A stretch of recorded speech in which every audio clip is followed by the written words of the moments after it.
Yo, yo, yo.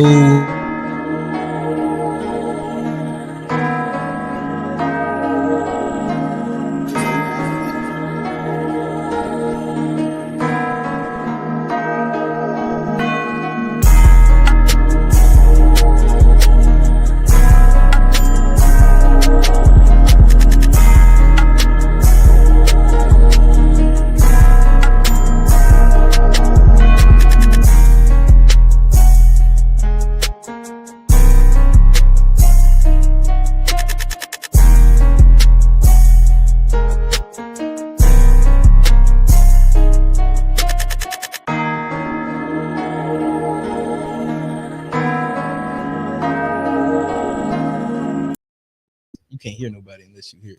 But welcome back to the To Be Fair Show. I am your host, Johnny P. Oh, here, real. It's Q. And we back. Got another good one lined up. Before we get started, want to tell everybody, tap in to the chat. Follow us on all socials at the To Be Fair Show. Facebook, Instagram, TikTok, Threads. Yeah, we got another good one lined up. Like, subscribe, get all our notifications. We're here every Sunday. We're here on Wednesdays. Speaking of Sundays. Oh, yeah. Shout out to the Bullyard yeah. brunch. You was Devin Booker or Kyrie? I was coaching. You were just coaching. I was just taking notes today. I'll be back out there. I was just taking notes. I had to get my feet wet. But it was a beautiful scene out there though. It was nice. Oh, you talking about okay? It was really nice. We talking about game. Right? And shout out the boy with the fan. He D Book. Yeah, he was killing it. I'll feel you. And shout out to the family. What up? Clinton, South Carolina, the Garys. I'm sure they're probably driving back right now as well. He might have touched back down in South Carolina. So they'll be a little bit quicker than us. He might have only had like a 45-minute drive. Shout out to the family, but nonetheless, like we was at a function and it was a guy. Right, and he had like it was hot outside. What is it? Probably like 95 degrees or something. Shit, I know the real feel for yesterday was like 111. All right, so let's say it was 111. Real feel. How you say the limb? Limb. All right, 111. 5,100 times. Hey, yeah. Shout out Mom Dukes. But yeah, so it was 111 outside, and it was at a function. It was some shade, but it was kind of like patchy shadish, like if you understand Camp Northern. But it was a guy, smart guy. He had the battery powered like portable fan that you carry like he had the Ryobi joint. Yeah. And so like we was like from the bar to like outside, everything. And shout out to like the people throwing the event. It was a decent amount of people, but it was also like spaced out enough to where you didn't feel like claustrophobic. Very organized. Like it was a good event. So he was out there. He had the little fan, and what we were saying is that like that's like a Devin, like when you compare games, like games when you like shooting shots, like you got like your Kyries and you got your Devin Bookers, right? And like with him, it was a Devin Booker, like Devin Booker. And when you say Devin Booker, you mean like when you think about Devin Booker, you ain't never seen him like highlight. He don't got them highlights. He got the one dribble, rise over top, quick rip, but he get the bucket. He get 24. 25, you know what I mean? 18 shots. But what it is, it's a really simple game. Anybody can do it. It's like easy. You know what I'm saying? So like pulling up with the fan. Anybody could pull up. Anybody could do it. But you gonna get action. But guess what? Like if you're elite at it, like you hit a lot of shots. Yeah. We out there and we looking at them. The shorties is out there like, hey. Turn him out. That's introduction. Nah, bro. Now, like what you do once the gate is open. Hey, bro, I saw bro pull one. He didn't even say nothing to Short. He just put the fan on her. She turned around. Yeah. Easy. Like easy. So he was intentionally. Okay. He put it easy and like he knew what to do. He had a good enough talk piece on him. Understood the game. Shorty was like, right. I was like, oh, that's yeah. But you could also be like a cornball. You could also be him in his body and not know how to talk to women. Like it's a bunch of different versions of it. Where like if you shoot a jump shot, that one dribble, it work if you know how to make it work. And if a lot of niggas know how to make the shot, you gotta make the shot. You gotta make the shot. And so like it's simple games. It's easy. But again, like we all know. The guys that got the Kyrie, the handle package, you might have the jewelry. You might have a watch. Right. You might have a goddamn, you know what I mean, pulled up in the Got the jokes. Scat You got doing way a lot. yeah, niggas be dancing. You know what I mean? Whipping and nay and all. Yeah, you hit one of them. And you know what I mean? Some of those guys, like, it works, but it's a harder bucket to get. Mm-hmm. You know what I mean? It's less efficient. It's taxing on the taxing, it definitely. We gonna put a lot of energy in. Yeah, you might get some injuries off of that. And you might get you blocked. can fuck around and tear a meniscus. ACL. Yeah, Be out the game for a year. yeah, but it looks good from afar. Mm-hmm. You know what I mean? If you were casual, you couldn't tell if that's a guy that get him or not. He got all the features that look like it works. Mm-hmm. Headband, wristband, half sleeve. Yeah. And so, like, you know, we got to see some of that. That was our Bradley Beal, Kyrie Irving conversation. It was fun. Y'all gotta check. I don't know when they're doing it again, but I'll definitely. It's every last Sunday.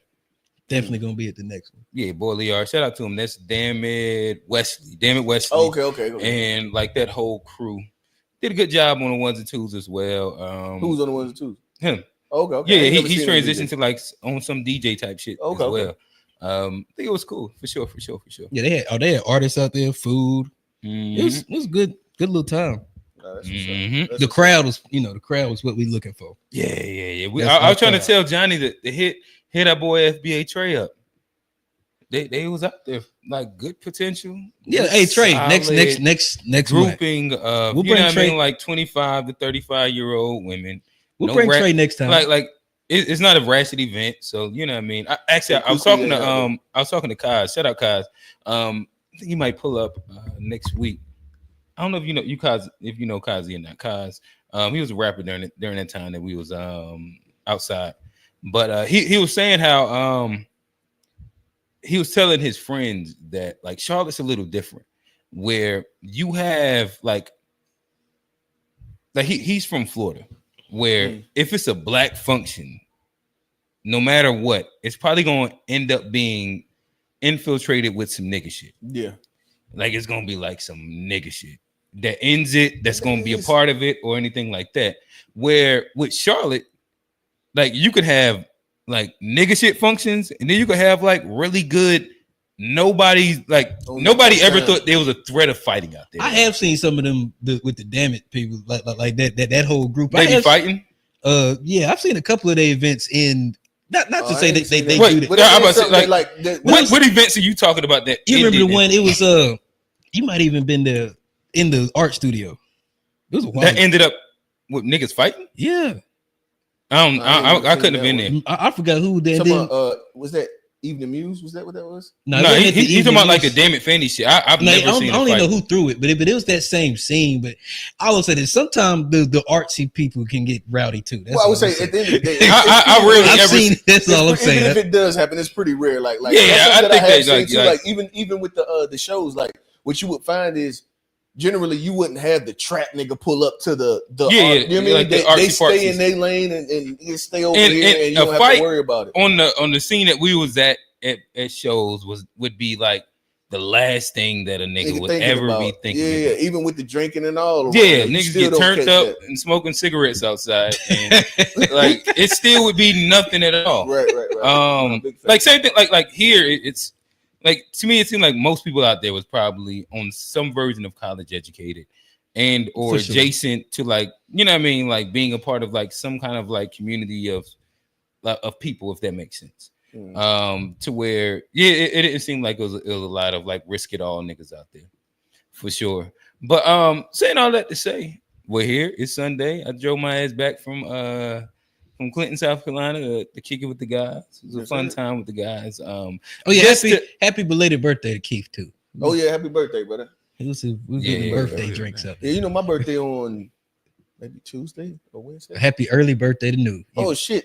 I don't know when to tell you happy birthday because you don't know. He said it's Tuesday. He said it might be Tuesday or Wednesday. You know, when you at the end of the day, man, that shit don't be that important to you. You was born at 11:59. Niggas don't know. Hey, it could be this day. It don't be that serious. It don't be that serious. You want to be a Cancer or Leo? I'm definitely a Leo, big Leo. Big Leo. All right. Yeah, I'm a Leo. So shout out to the Leos. Shout out to my old drum major, and he came in Hazel. Well, he ain't really Hazel said Philip Bear. Shout out Leo. He's the mayor of Durham right now, actually. Oh yeah? Yeah, he's the mayor of Durham. Damn, that's crazy. That's Oh damn, I didn't know that y'all didn't know that. No, I think I did. I do recollect seeing that. Yeah, he's the mayor of Durham. That's crazy. Mayor. It's a lot of young black mayors. Well, he over 40. We ain't young. I mean, that's you remember early, like we was talking to some niggas at a point in time. Still young. And I say, no, I'm old. Get away from me. It's 25. Oh, I'm old. Yeah. We get away from me. 28, 25. Like, damn. Yeah. And they look grown. Oh, actually, they look older than us, to be honest. Because when I said that, I was like, oh, maybe he's gonna come with a 36. 40. When he said 25, I say, ooh.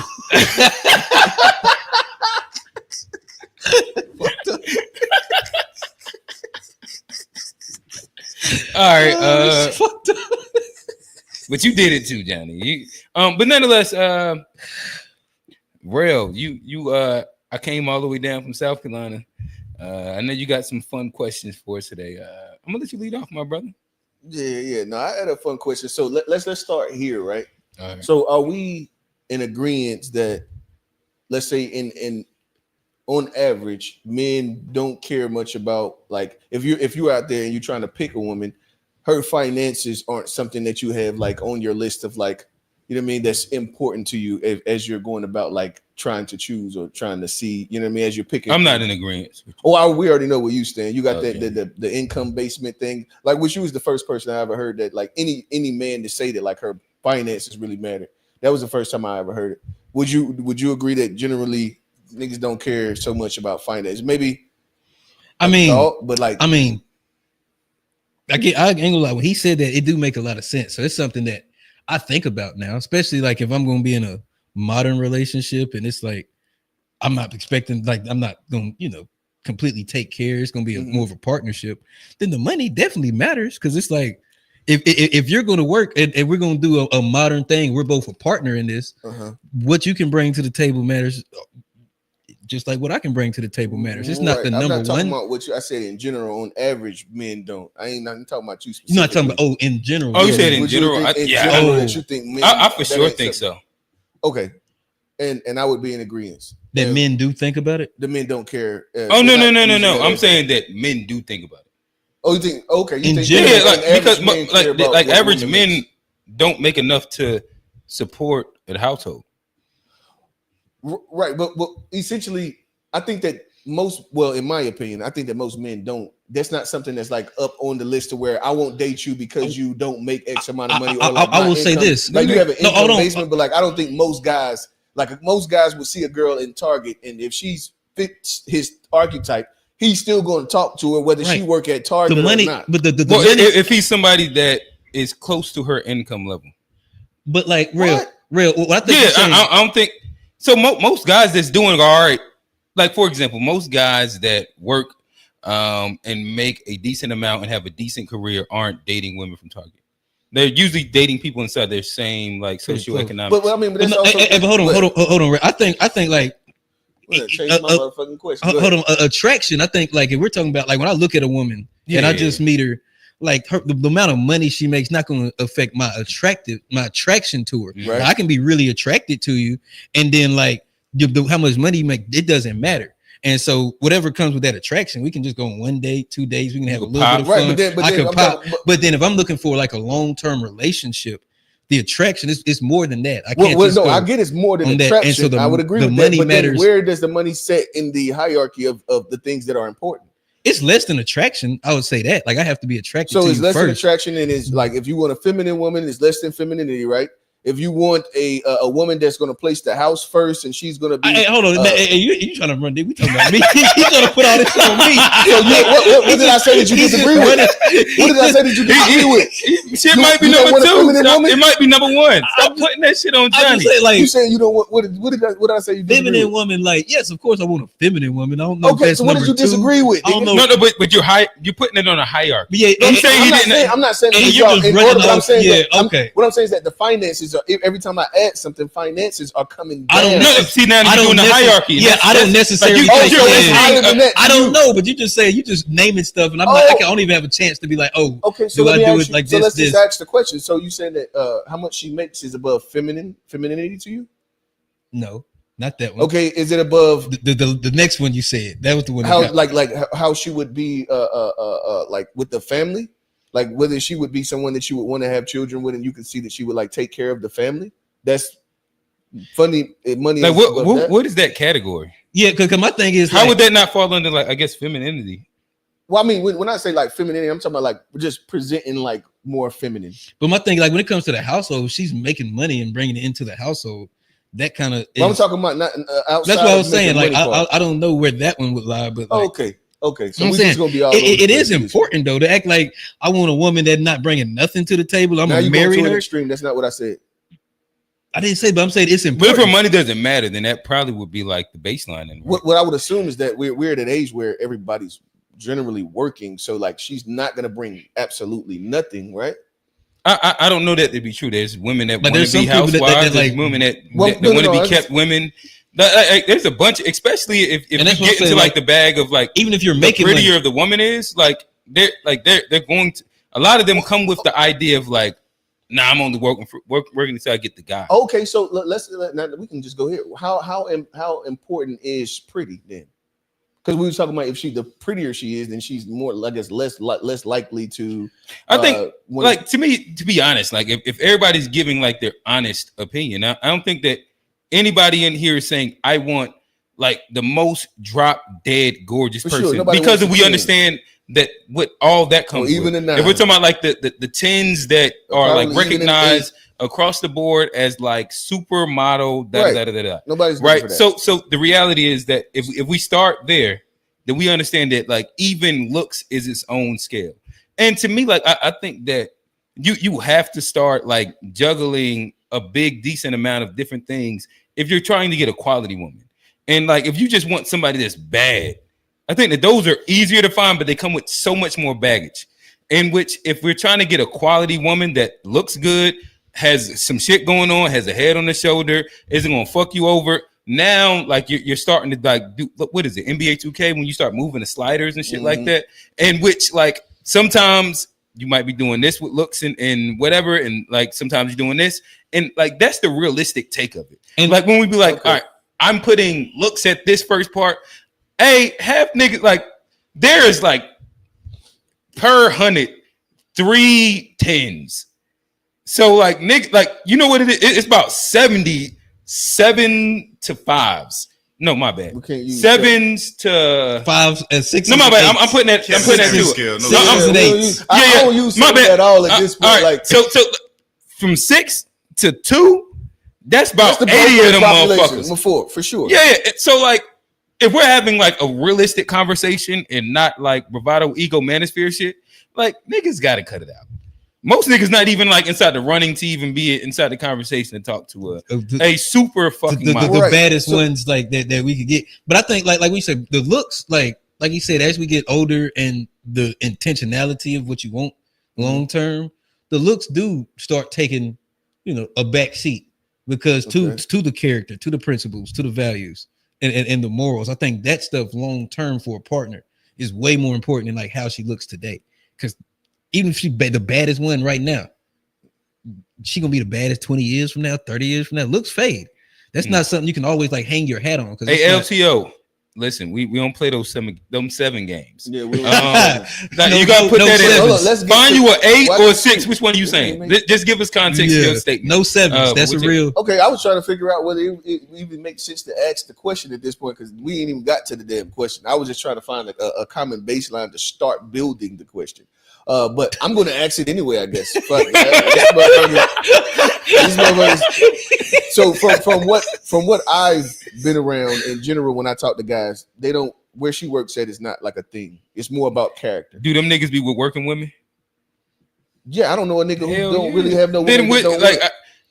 So like a woman having a good job isn't a good thing. Not that like the woman. I guarantee you, if she ain't have a job, he wouldn't be but with that woman. Just because they don't talk about it, don't mean it's not something that they not like expecting, or it's not something that like. My bad. We stepping on the question. Yeah, we Go are. ahead. My bad.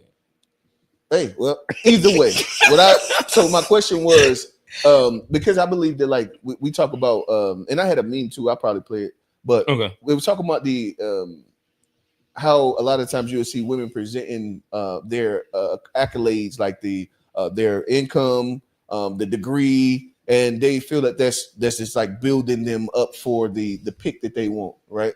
Where men are looking for different things. Like to me, it seems that they believe that we're looking for the same things in them that they're looking in for us. And I don't believe most men are looking at just based on y'all. Of course, obviously y'all two do care more, but generally when I speak to my other guys, they don't really care as much about how much she makes or where she works at, or if she got a degree or don't got a degree. Those aren't things that like are like, you know what I mean? And they're not super important. It's more character based. It's more about how you're going to treat me, how you're going to deal with the family. More of those things seem to be higher on most of the time when I talk to guys list. And so as I was talking last night with Old Head on Who You Talking To, I was thinking that, like, of course, we're now dealing with the generation of women that earn higher than any generation of women prior to, right? They're making more money than any women that have, and a lot of times they're making more money than the men that they're dealing with. Mm-hmm. So I understand what that would do to like the ego. You get this or pride, and you know what I mean. It builds you up. In your mind, it's building up your worth. And so I think that, and even when I was talking to the guys, they think that has been a dynamic that has changed the relationships at large, or the relationship dynamics within the culture. Like, is that income is throwing, you know what I mean, throwing the scale a little bit or a lot of it. And so what I wanted to ask is, do you think that, or do y'all think that women will get to a place to where they don't value their income is not as important to them as they're looking for a mate? They're not wearing that as like their, you know what I mean, as their like the superpower, or like the thing that's going to make them more. Yeah, I don't know a bunch of women to like wear that as that right now. Okay, or do you think that they'll tailor that off and become like more humble about the earning part, or do you think that men will probably be more susceptible or more likely to start to value the income? Johnny, does that make crazy. Sense? What? I did this. Johnny did it right after. He said, "I'm gonna jump over you." Y'all understood what my question was? Yeah, I understand your question. I disagree. But Johnny do that shit to me all the time, bro. He be like, "Nah, right." Smoke here, boy. Go ahead. Johnny gonna get his off first, boy. But pause. Yeah. All right. So damn. My bad. They kind of threw me for a quick second. In essence, you're asking if women moving forward, or if we'll get to a time where women will not value their income as much as like the other things that they bring to the table. Right. Or do you think women will get there, or do you think men will actually meet them where they are and say that we're valuing more your country, like your accolades as far as finances and degrees and all that stuff? Well, I think that we are where society is at, which is this the second part in general, where like I don't think that there's going to be a mass exodus of women just going back to being like housewives or anything like that inside like the traditional sense, 1950 XYZ. And I think that the economy doesn't make it to where men are going to be, and I guess like a part of this will end up lending to like my question, so I'll kind of like curtail some of it, but like economy doesn't lend it to where men now are able to provide what men in 1950, 60, 70 could off of one income. So like naturally the adjustment has had to be made and has been made over time to where like right now, I think that most people put in the pot a couple different things to where like it's not like this like strict like femininity, looks, XYZ. And for a guy, for women, when they're looking for a guy, it's typically not like he has to be a protector, provider, and make X amount of money and retire me from having to ever work again.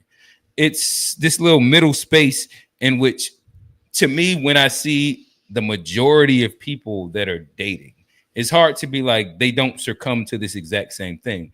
If they admit to it, you know what I mean? That's how like an individual's ego works or not. But like I don't know a lot of people that through action don't walk the line of when they're dating, they are also dating somebody that has shit going on with them. And especially with the guy. And yeah, I'll talk to you, Johnny. Yeah, I mean, I think naturally, like you said, like the men are going to start caring more because I think it just has, because like women aren't going back. I don't think like even in the 50s, 60s, whenever like men were the mostly head of the household, even if you ask people back then, a lot of the women weren't necessarily happy. It wasn't like they were almost, I won't say forced, but it was like, well, that's where the feminist movement. But if you don't have the options, I'm saying like in a modern relationship, I think it's more advantageous or it's more appealing, because like, would you want a woman that like has no other options than you and just has to be there because you're paying bills, or would you want like a true partner where y'all both, you know, got autonomy and y'all both are choosing to be there, and it's nobody's like, you know, stuck, or nobody needs each other. It's just true. I want to be here and part of this. You want to be here and part of this, and it's like, you can leave at any time. I could leave at any time, but we're not. And I think that's what the modern thing gives you, is actually true partnership, where back in the day, if I made enough money, I pay your bills. This is, you ain't really got as many options. You ain't got enough freedom because you need this. And I think that's where, you know, so having that freedom, I think it makes the relationships more fruitful and just, you know, better overall, because it's two partners that are willing to be there and wanting to be there versus somebody needs to be there. Okay. Well, I mean, y'all know I look at it differently. Like and so what I was, well, like I need my wife, though she doesn't work, I need her, and she needs me. I don't, you know what I mean? We can get, but we can go back and forth. Need is a different word, but I'm saying if somebody's paying all the bills, let's just move like, forward. But you don't understand what I'm saying about, like, if there's somebody being the one sole breadwinner, how that gives you more authority over a situation versus there's two breadwinners. And how that's like, well, I mean, that's more equitable. So let me ask you this: Do you believe that relationships will or marriages will be more sustainable than in previous generations where that dynamic was there? Right? Do you think that we'll have the divorce rate will go down based on this idea? I know it sounds good. Like, I don't know, but hold on, are we talking about like post no fault divorce? Let me like, because of ever since no fault divorce rate's been skyrocketing. Only time it was low was when niggas just couldn't get divorced. Right. So I understand. I feel like so no, I'm actually no. I'm not comparing. I'm just saying. Oh no, general, but like it's loaded. This, like the question ends up loaded because if we're comparing it to 50, 60. Okay, don't compare it to anything. Just say, do you believe that they will go up or down? Like, not even saying. We're just talking about whatever the rate is. I don't think that'll have an effect on it. You believe that? I think marriages are going to break up regardless. But I think like in this situation, it's like back in the day, if a woman could like take half, and like she still could take half, but like if she has something to bring to the table, there's no incentive for her just to take my money. Yeah, it is. Not if she, but half looks different also inside that scenario. But and that's what I'm saying. Just, like she can try to take, but if she has it, she's not going to be. Who's going to want my money more? Yeah, I'm about to say like a lot of things do end up looking different. A girl that makes $25 a year, or a girl she probably not even going to be eligible for it. Who would I be worried about? Like alimony is completely different. But we're just talking about in the split. Now alimony is completely different than you having to split the property. That's on top of. That's completely separate. That's another. Right. But like if both people are working and putting in shit, y'all splitting half looks different. Like the meaning of it is different in this versus if I was the only one putting everything in it, and then now you're taking half. I understand all of that. So just my question was, do you think that the rates will we're going to get to a place to where the divorce rates are going to tailor in the other direction? I don't think we'll get to a place where I don't think nothing right now is going to make the divorce rates go down. Because I think it's just the society we live in. People, and I don't think that like women working or not working is like the contributor of divorce rates. Okay. Yes, I don't think that. I think there might be, some other societal things that might make it, but whether like a modern versus traditional, I think they've both been shown to have about the same divorce rate, especially after. I doubt it, but I doubt it. But go ahead, continue. You doubt what? I doubt that the modern and traditional relationship have the same divorce rates. What makes you say that? Because the thing to me, if I believe that you shouldn't be with somebody that you don't need, because the thing is, when you get through the hills, the trials are going to come. They're going to come, and if you don't need the person that you with, not saying that you should the person not work. I'm just talking about just any idea that I'm with you because I want to be with you, and this is just a decision that I'm making, not because there's anything. There's not a thing that I need from you. If you're gonna do that, then I can tell it's gonna be a lot harder to. In my opinion, it's a lot harder to sustain. I guess, John, I'm hopping real quick. I guess and now I understand what you're saying. Like when you say like you feel like that'd be the thing, but also when you look at statistics, the least likely to be divorced out of any demographic, any grouping, is college age women. So when it comes down to who divorces people the least, and like people that get divorced the least, is women that have degrees. And so once we start tailoring it to the idea of like making more money, reality would be like if you have a higher education degree, you probably are at like a specific level and you probably work. But the fact that they have this and they also are least likely statistically to get divorced, to me, like that goes against what you're saying. Okay. I forgot what I was going to say. So you were saying that you think that men will adjust ourselves to value. No, that's what I was going to ask you a question. But okay, but I mean, you did say that, right? Yeah, I think men will adjust ourselves. But do you think like a relationship has to be based on some kind of like necessity? Like you don't see how that could be like. Almost, I absolutely believe almost like a blackmail. Like if I need this and it's like we're in this relationship, I can almost like if you need it, I could withhold it. Right. I understand what you're saying. More value I understand what you're saying. On paper, what you're saying, if we were this almost like robots, like if we could actually not have any type of like want and need to like, because I think like when you're married, and it was funny because like people like, well, like is it marriage? Is it ownership? We have a propensity to just on paper, this thing sounds like the right answer. I understand what you're saying. We should be able to say that though I don't need you, I can just stay because I want to be here. And though I can do it on my own, I'll still answer to you and deal with all of your stresses in your life that actually make my life harder.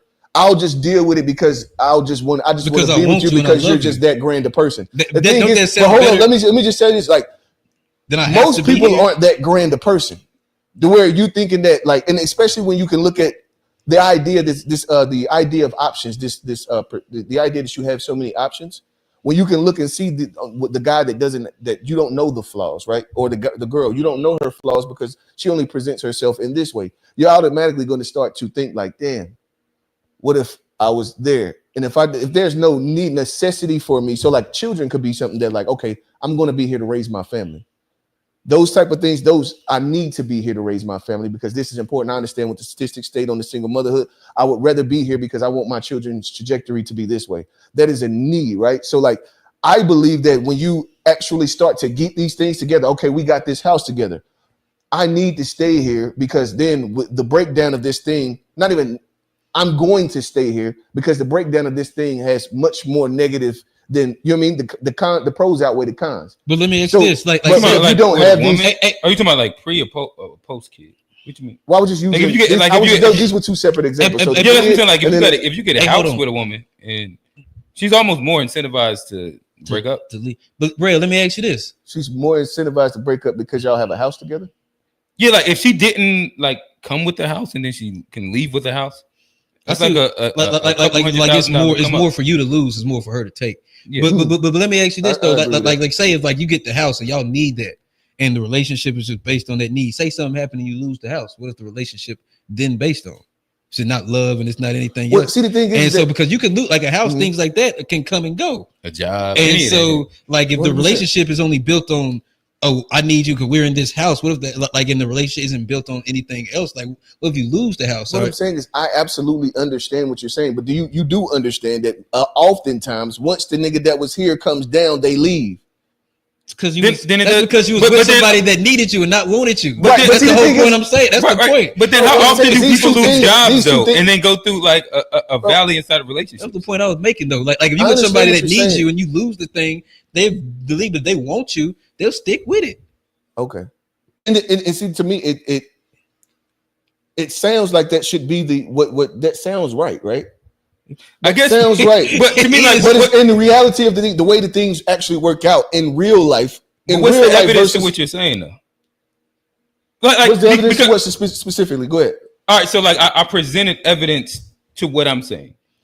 Like right now, what you're saying is that like if you need somebody that it's more likely to work out in comparison if you just want each other. But also when two people want each other and they're put inside like a scenario in which they're both working and are of higher education, the success rate in the relationship is the highest of all demographics.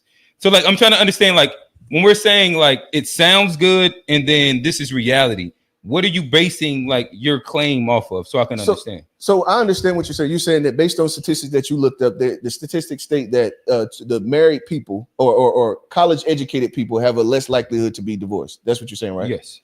Okay. So they're also most likely to be married, if I'm not mistaken. And I guess see, this is the thing, like when I sit and look at like Google, right? Like but this isn't Google. This is just Pew Research. Okay, this is before like this isn't an AI thing.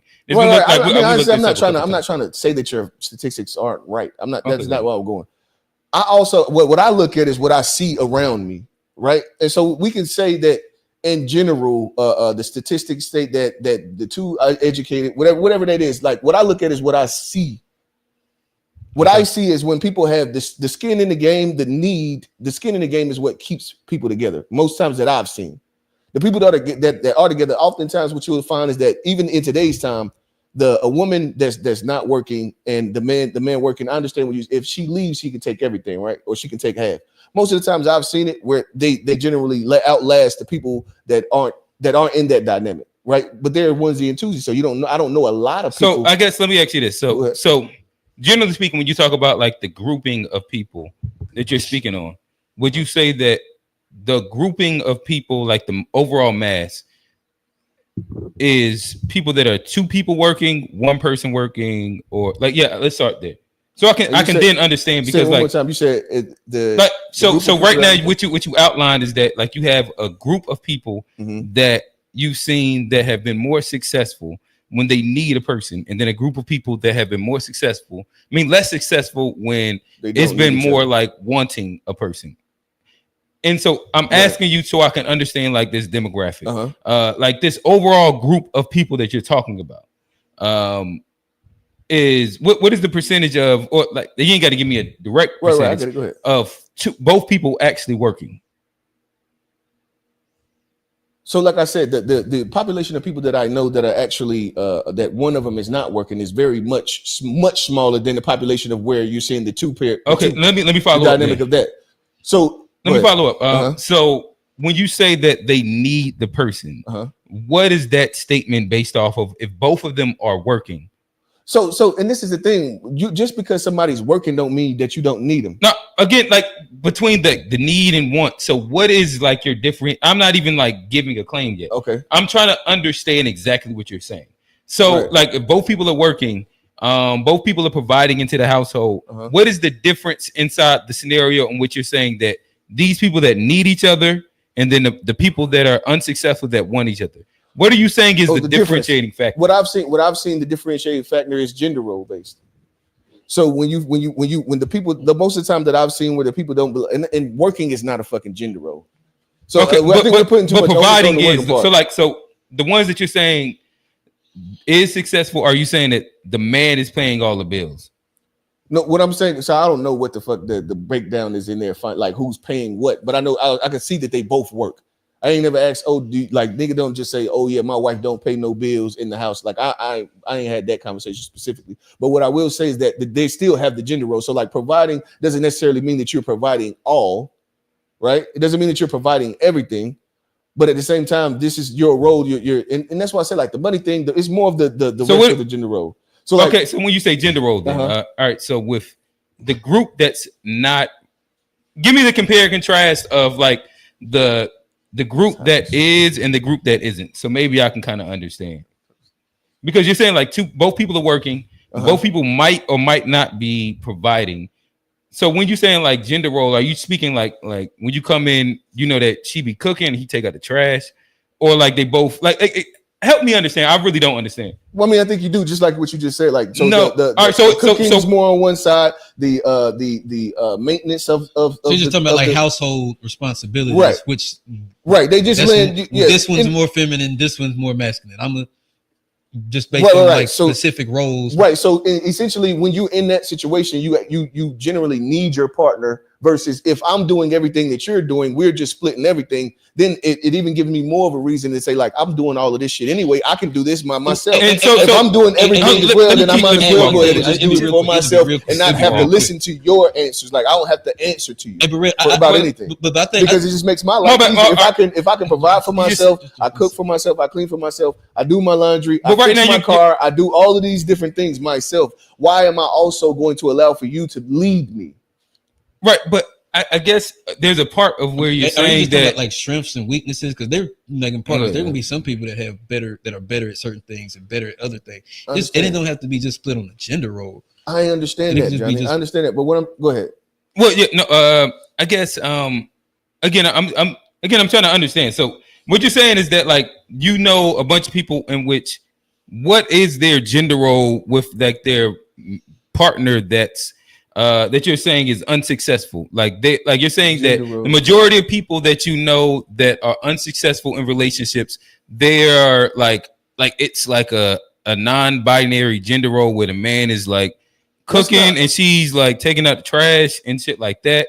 Like so what you just did is like you loaded on one side, like provide, cook, clean, gender role, clean inside this side, and that's successful, right?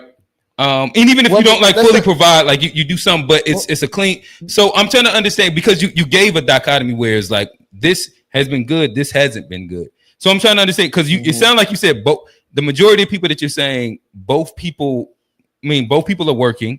They're also financially providing to some extent, in which the main differentiation is gender role. And so I'm trying to understand when you say like this group over here that's been unsuccessful. What does their gender role look like? There is no gender roles. So what does that end up looking like? It looks like everybody does everything. Both people are doing everything. So like both of them like cook sometimes or something? Yeah, both of them cook, both of them do take out the trash. They both do everything. So like there's not like work. Say it again. And that's the thing that doesn't work. Well, what I've seen that is less likely to long-term actually so you've seen a bunch of like scenarios where the woman is taking out the trash a lot. Bunch words and like a lot. My bad. You gave like I've seen this a lot, and then I've seen this not work a lot. So I'm trying to understand. And so what you're saying that like you've seen inside of multiple scenarios that like the woman, like what are the roles of a man that you see her take up a lot? What are the roles of a man that I've seen her take up a lot? Yeah, these essentially what you do, what you end up doing is like the guy, what he'll do is everything that will be his role gender wise, what he'll do is he'll pay or they'll pay for the things that he would do, right? And then the woman still has to do all of the maintaining things. Maintaining and so pay to cut the grass, maintaining the vehicles, all of the things that would generally be something that he would do. What he do, he'll pay for those things. Whereas on the female side, she'll still have to actually do the things that will be her role. So okay, and so what you're saying, like, and when you say maintaining the vehicle, I imagine that's like oil, like brakes, car, whatever, just like just regular maintenance, not no damn transmission or none of that. So shit. I'm just saying, like just your regular maintenances that you would do to keep the car. You know what I mean? The tires. Just regular maintenance, cutting the grass, anything that's going on in the house. You the one that's gonna make sure, like you hear that beep all the time. You gonna make sure that the thermostats and shit is the you know what I mean. Just the maintaining Black of man everything. Ain't gonna fix that fire. Say it again. Black man ain't gonna put no 9-volt battery in that fire detector. I don't know what gender role that is. We ain't doing it. Yeah, and I also think like I would say I don't know. I definitely do the shit. I would also say that in my house we ain't got no chirps. Right. But what you're saying is like so the majority of guys that have been in successful relationships, they change the oil and the brakes and instead of paying for it. So essentially, like, look now down the road, look at this dynamic, right? So essentially, what we end up being able to do is we end up being able to scapegoat and pay for all of the things that would naturally be things that we would say are the masculine roles. But the feminine, what it is that over time, what you'll find is that the woman is going to be, she's going to become felt like she's taken advantage of. Even if her oil gets changed, it's like she want to see me change. The thing is, when you could ask a woman, right? So, like, I've done this. I've asked a woman, do you find more value in your man changing your oil than you do if he goes and pays for it? A lot of times, what they'll say, it don't matter, right? Right. But go out there and let her see you changing her oil. But how? And I would also say, like, the difference is. So what percentage of men are changing their oil? And then, I know. And then you got to change it, right? Because you go there and fuck it up. Well, you know, most of my homies are going to be other than like just like the crowd that like is us, like us. They're all older, and like the old niggas is also. The old niggas is definitely. I mean, the old niggas. I don't think no 30-year-old woman care whether you change it or what I'm saying is, what I'm telling you is go and change your old lady oil and see what the difference is. She'll say she don't care if it's getting changed, but you actually do it and then see what the difference is. Okay, I'm good. I've done it. I'm also saying, like, I'm trying to understand, like, this, like, the grouping demographic you're saying, like, all right, so your group of what you're comparing to is like older guys that are in marriages. Is that what you're saying? I mean, there's a couple of guys that are. You're like Tone. Tone's gonna get out there and he's gonna do. He does the shit. You know what I mean? My brother, he does the shit. Like me, I'm gonna. You know what I mean? Sometimes but right now we talking about like marriages though. Okay, yeah. So my brother's married. Of course, you know, old head's married. I'm married. Let me see. Who else do I know that's married? There ain't like there's not a grand population of motherfuckers. Most people don't know no whole bunch of married people to begin with. So right, but and this is where like we're getting into like the jux of like me asking the questions so I can understand of like exactly like what is the grouping of people that you're saying. Maybe because if you say like they're older now. All right, now I understand like how some things could skew when we're talking about like us all being 35, 30, 40 and under. And it making sense where like this could be like a drastic difference. But a lot of the things that you're saying, I just don't know them to like ascribe to. I ain't looking for you. Anybody you go where he go every time anyway. I already knew where you was going to begin with. Nah, I'm just saying I ain't changing the oil. I know. I feel it. I just don't know. The majority of people, most niggas aren't changing oil. And then, bro, I actually went. I don't think you know how much it costs to get an oil change for the Mustang. 75, 80. No, okay. That was back long fucking time ago. 160. It's 160. Yeah. Okay. 160. That's every 3,000 miles. But yeah, women ain't riding around with oil. I mean, like with Mustangs also. She probably got like a Honda or Nissan Altima. I mean, like that's shit for you anyway. You gotta change your own goddamn oil. That shit cost $88 in the Altima. Yeah. Well, I mean, no. The Ultimate might get that $45. That joint that's on the but I'm saying, but like she ain't riding around in the scat 10,000 miles. Ain't no old lady riding around in the scat, bro. I will. Okay, so all of my cars take full synthetic oil, so that is gonna make the difference. That's gonna be a difference. But that's gonna put you at 80. No, I get it, but that wasn't even the point. The point is that change your old lady oil. She not gonna care. I'm all right. I'm telling you, bro. Y'all don't know what y'all talking about. But there's no correlation between that and divorce rate. Real. No. When we talk about the divorce part, what happened when you changed the oil? Hold on. Let me. And you fuck your lady. Like come on, she was meant for you, bro. She was meant for you to take this shit to the top. Change the oil wrong. You sound crazy, bro. Put the cap back on and then your old lady did something wrong. Shit seize up. She gonna wish you took that shit down. So Ralph told y'all you ain't brakes. Y'all be careful. Why you ain't take this shit to pep? How the fuck do you change the oil wrong? You can't forget to put it in there because you put the oil in the mechanics do that. I've seen people go to the mechanic shop and they forget to put the oil in the car. That shit happens. So you said, forget to put the oil in there altogether, or the oil cap, and it'll leak back out. But when you put the oil in the fucking thing, it's gonna come out the fucking pan. You're gonna see the fucking. So it's impossible to fuck a car up.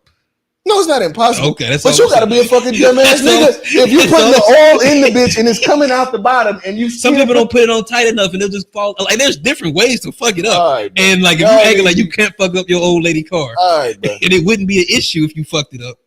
You got it. It'd be an issue if you fucked no, it but up, the point that I was making, is that a lot of the times what we'll do is because we have the more hands-on, dirtier job, we'll pay for that job, right?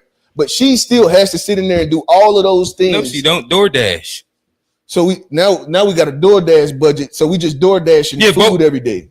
You ain't gotta do it every day, but it's so like so the reality. The woman don't gotta like what is washing dishes when you have a dishwasher? Yeah, what is like doing laundry when you have a washing and drying? Hey, if my lady paid like something to wash the dishes, you think I'm a trip?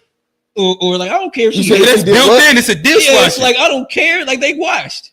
Like I'm saying, even if the lady found a way to get away, like so let me ask you this: I wouldn't care. So you don't care. So if you think it's the same, you feel the same way that if your old lady cook you food as you do if you go and somebody else cooks it and you just bring it in. Is it good? Now, feel the same way. A home cooked meal is different. I don't know. Niggas is different. But that's a home cooked meal. A home cooked meal is always different because I like when I cook better than a restaurant. So a home cooked meal is always Johnny, different. I'm a nigga smacking like Maggiano.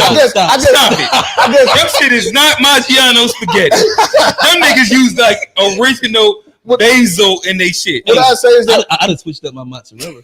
Boy, you better maybe we've evolved more than I thought. Maybe y'all may be on to something. Maybe we evolved more than I thought. Maybe the actual value we actually don't value like the what I call the superpower of a woman. Because me, I know that I appreciate acts of service. I appreciate acts of service. That's like I don't believe in the love language. You went but love like, language. If I'm going to service, do it to me. Don't care about them dishes. Like the acts of service. Like, I'm not talking about when you say acts of service. So for me, I'm just clarifying. I just want to clarify.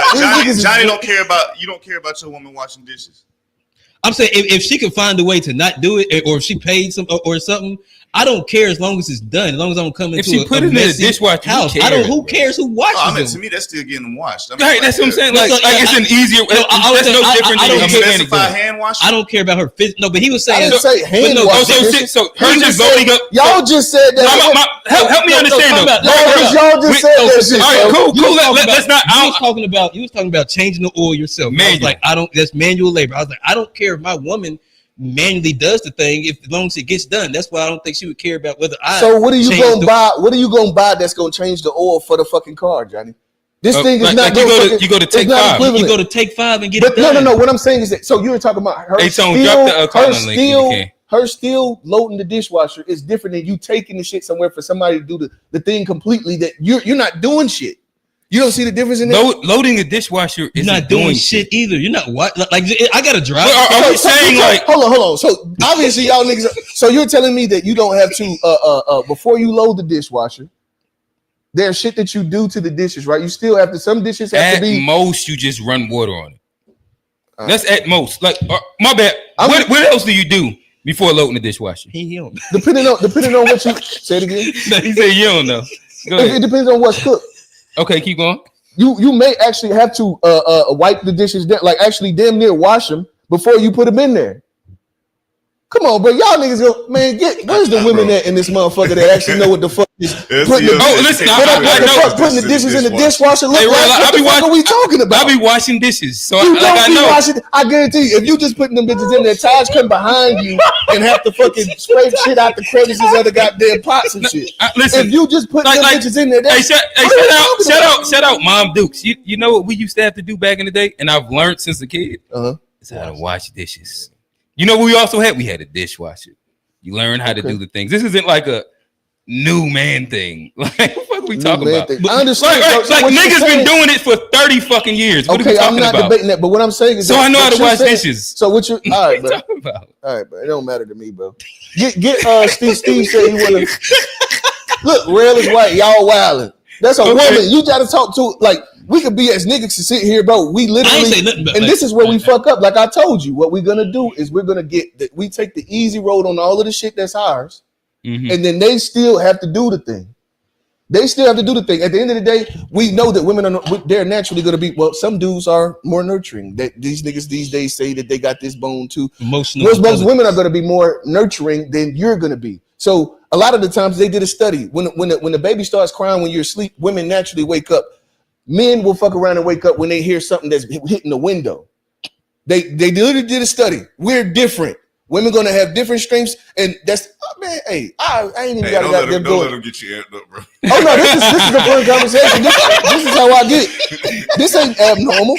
This is me. I talk with this level of Hey, listen, y'all. Nah, you're not talking crazy, bro. Listen, I know I'm not. You talking crazy, bro. Oh, listen, I know I'm not. You know, listen, Johnny do the quintet. They be on the same page, so then they can. But then like you could also say that Tone's doing myself. I don't give a fuck. Tone's doing the rail then. Like he's agreeing with you and. Because 9 times out of 10, I be by myself. That's what I'm saying. Trust me, you know I don't need no help. I'm just saying, I actually value things like I don't know. I value. My thing is, I'm saying is if you put shit in the Tupperware, you take it out the pot, you throw some rudder in it, and you run it. He's making some good points though, because it's a lot of stuff. I've noticed this more in this relationship that I'm in now than any other one. It's a lot of stuff that we'll do it, and the woman still got to come back behind and do the jump. Yeah, even if she don't say, maybe she ain't saying nothing about it. But I'm telling you, bro, like. I have heard that. All right, bro. Y'all I've heard somebody say that before. Mm-hmm.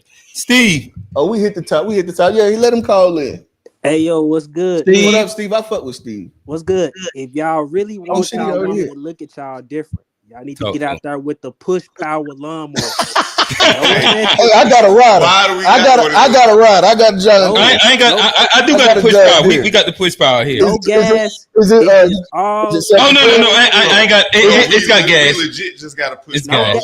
No. It can't have gas, bro. Oh, damn, you got the just bitch. looking to unpack right now. Yeah. It can't have gas. It got to be straight push power. Hey, you talking about those Jones? Oh shit! You see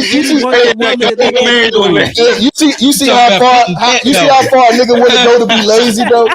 Nigga don't want to do. Now we got to go all the way back to a fucking mower without an engine on it. You see how far y'all got to stretch Armstrong? Nigga, just cut the grass, bro. Just cut the grass, bro. Nigga, cut the grass. You ain't got to go and get no. Hey, listen, I know this. Hey, Tone and H. Wood sat on this couch and said they ain't cutting that grass. Yeah, I'm calling Hector. We quiet. I'm calling Hector. Come on.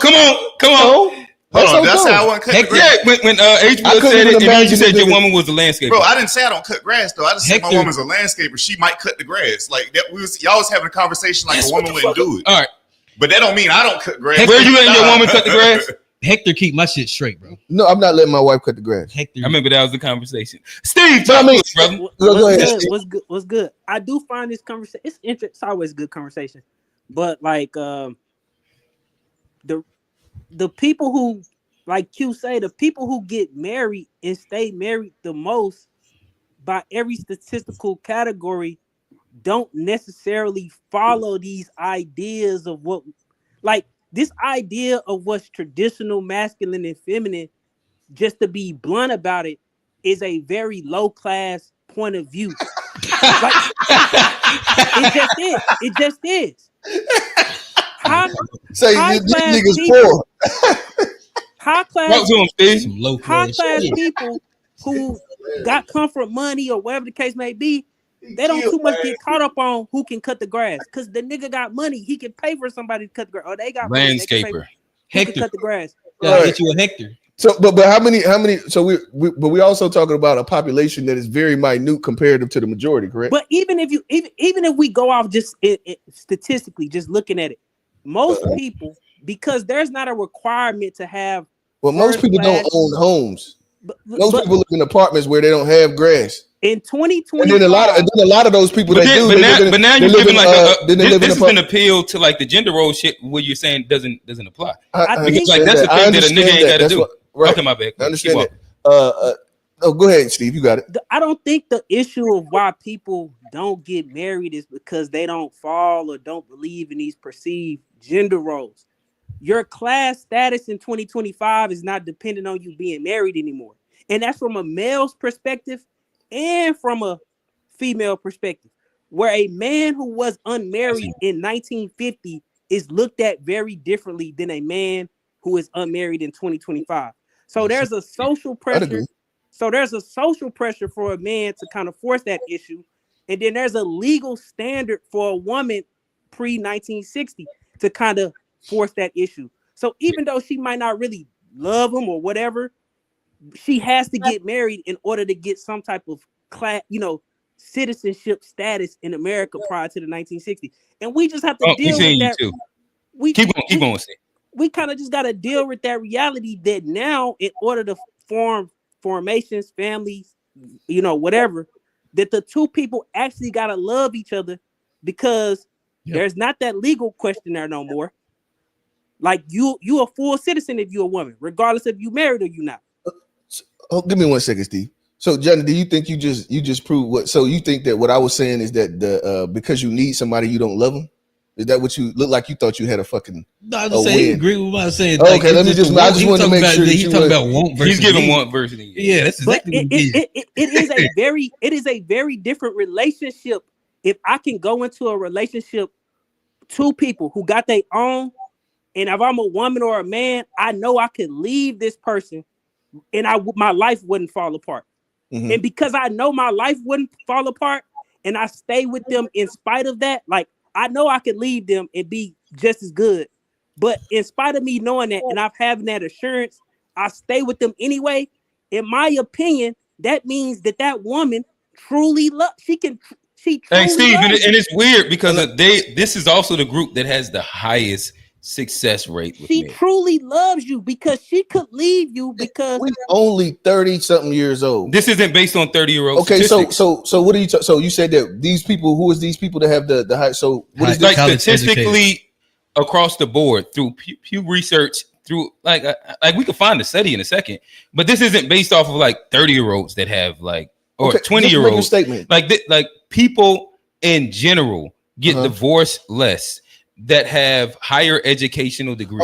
Okay. Let's remove educational degrees from it. If you go look at a map of the United States of America based off income, an overlay of a map based off income, and then you overlay on top of that map marriage rates, what you will find is the places that have the highest incomes are also the places that tend to get married more, and they have a higher propensity to stay married longer.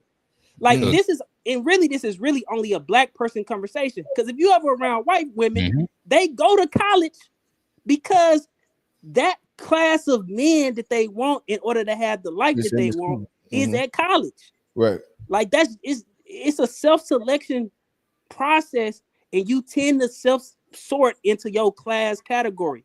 And if you from a lower class category and you get married, your relationship tends not to last, because if you go look at any stat, financial reasons is the number one reason why people get divorced. So like, I think we having these conversations where it's like the reality is two people who making $100,000 are more likely to stay married, get married, than two people making $50,000, and that's just the reality of it. That's just it's no other way to slice it. That's what the stats show. Fact. There's no other way to slice it. And do it mean that those women who make $100,000 are more feminine or less feminine? No, it don't, because that's not what people don't all have the same concept of what we view as feminine and masculine. And two, those things change every 10 years. I don't fuck with the headphones at all. Them things change every 10 years. Yeah, no, I'm not giving no woman no points. I'm not giving nobody no points for putting no dishes in the dishwasher. That's what I was saying. I was saying that earlier. I love how nigga will like, hey, man, okay. Like, I don't think that's about, because we can sit here and say like, okay, so how many Amazon. We can sit here. Let's be real here. Let's be real here. People that make 50,000 are more likely to get divorced comparative to people that make 100,000. Okay, so what is the population of these people? And then is the population minute comparative to what we? So if you're going to actually do the study, you would also want to do that and respect the population. And then we could see like show me. Like, I'm not saying that it's wrong. Actually, I don't mind being wrong in conversation. That's why I don't give a fuck. I'll bring it up. But like at the same time, let's look at it as it actually like. Let's look at it there. Bring it up. But what you're saying, like, I think that yes. There's going to be a higher population of people that make less, and there's also going to be probably more poor people that get married than people that make that kind of money anyway. Right. But still, if you're looking at percentage wise, because it still doesn't end up shaking out to be like a small percentage. This isn't going to be like 100 out of like 50 million. This is going to be millions of people still, to where like you can still do a percentage based thing. Like if we're doing volume, then it'll be a different conversation. We just said like more people stay together or more people get divorced, like it'll be different. But if we're still doing percentage based, where like there's still like a large enough, and to your point, like the overall populace is going to be non-college educated. They're going to make less than 50K. And I think that it's also interesting if you're doing like intentional selection bias, that you look at the people. Hey, LTO, call in. You can call in. But I think more to go into it too is like okay, at what age were they when we're gonna get back to you to wrap up? I think there's a lot of variables that go into it. Yes, and like to make the statement, I understand what he's saying, and I don't disagree with what he was saying. What I would say is that, and this is like when you bring the stats and stuff into it, it's like okay, we can have the conversation and try to prove that you're actually factually right, which. To me, I feel like it's more of a conversation, but until we actually go. But if we just go off only our anecdotes, then well, I mean, no. I mean, it's just fun. It's just for fun conversation when you do it. Otherwise, you're trying to. Well, I guess like to me, like if I'm intentionally having a conversation over the like internet, I would probably like if I do have an opinion that could impact some people, then I probably want to say the right thing. That's just me. Like if I do understand, like, hey. Right now, if shorty eyelashes is longer than 3 inches, run the other way, because it is proven that motherfucker is probably. We ain't gonna get there. Like you said, probably.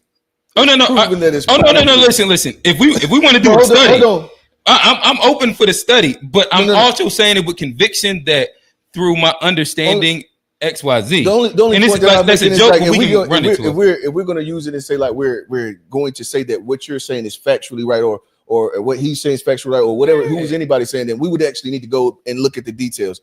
At what age are the people that's generally getting married? At what age are they getting married? Because we want to talk about income, and I mean we understand it. Like generally, when you talk about lower income, you're going to have a lot more. But the reality is the more people. Typically, like the reality is. People who make more money than the average person shows that they have an ability to make good decisions, because that's how they're able to get to a point in life to make more money than somebody who make 30,000. My bad. Can you say my bad, Steve? I missed that. You said typically the person that people who make more money than the average. So if the average is 50,000, and we talking about people who making 75, 80,000, 90,000, and I'm talking about a single person, not household income. I'm talking about. You have two people who bring in 75,000, you got $150,000 income. Those people, it's just, they tend to have an ability to make better life decisions, better choices, so forth, so on. And that's reflected in then who they choose as partners. And then that's reflected in how successful their marriage is. And I really wish people would stop like having like this nostalgia thing about the 1950s and 1960s, and go talk to your grandmothers who was like married during this time period and ask them, do they like it? Yeah, I also think that like my grandmother didn't like it. I also think that the man has changed too. So like if you look at it, like especially men that come from single mother households, we've seen and heard the stories, and we all watched the movies and all of that stuff. And I think we may also overplay that, because a lot of us don't know nothing about what the fuck we talking about. But I would also say, let me finish real quick. Go ahead. Yeah.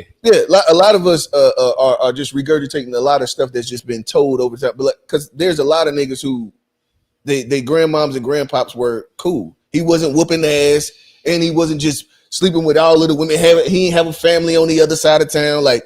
That shit, we kind of, just like we do with everything else, like the negative's always going to be louder than the positive. But I don't even think you got to go that far in that extreme, but it's a pretty well documented phenomenon during the 1960s that most housewives, it was common for housewives during those periods to be either pill heads or drunks.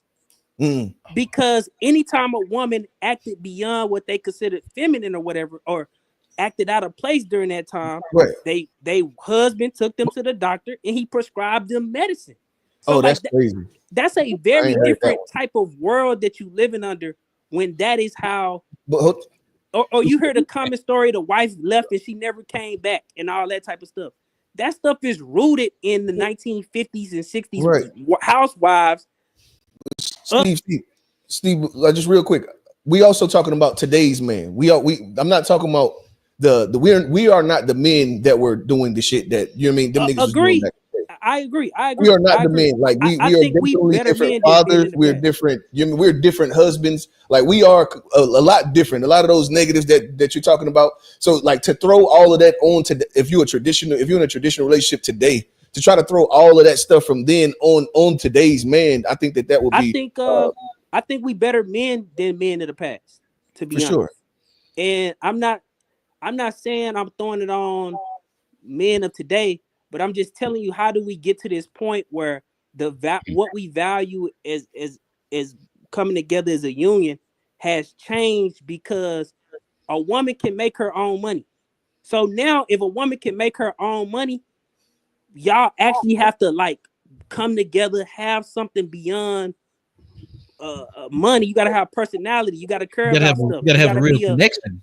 Like you actually got to be a whole person, and men should want to get away from this idea of being a provider. Because what does that say in a society? And this is a great point of why marriages under 50,000 don't work.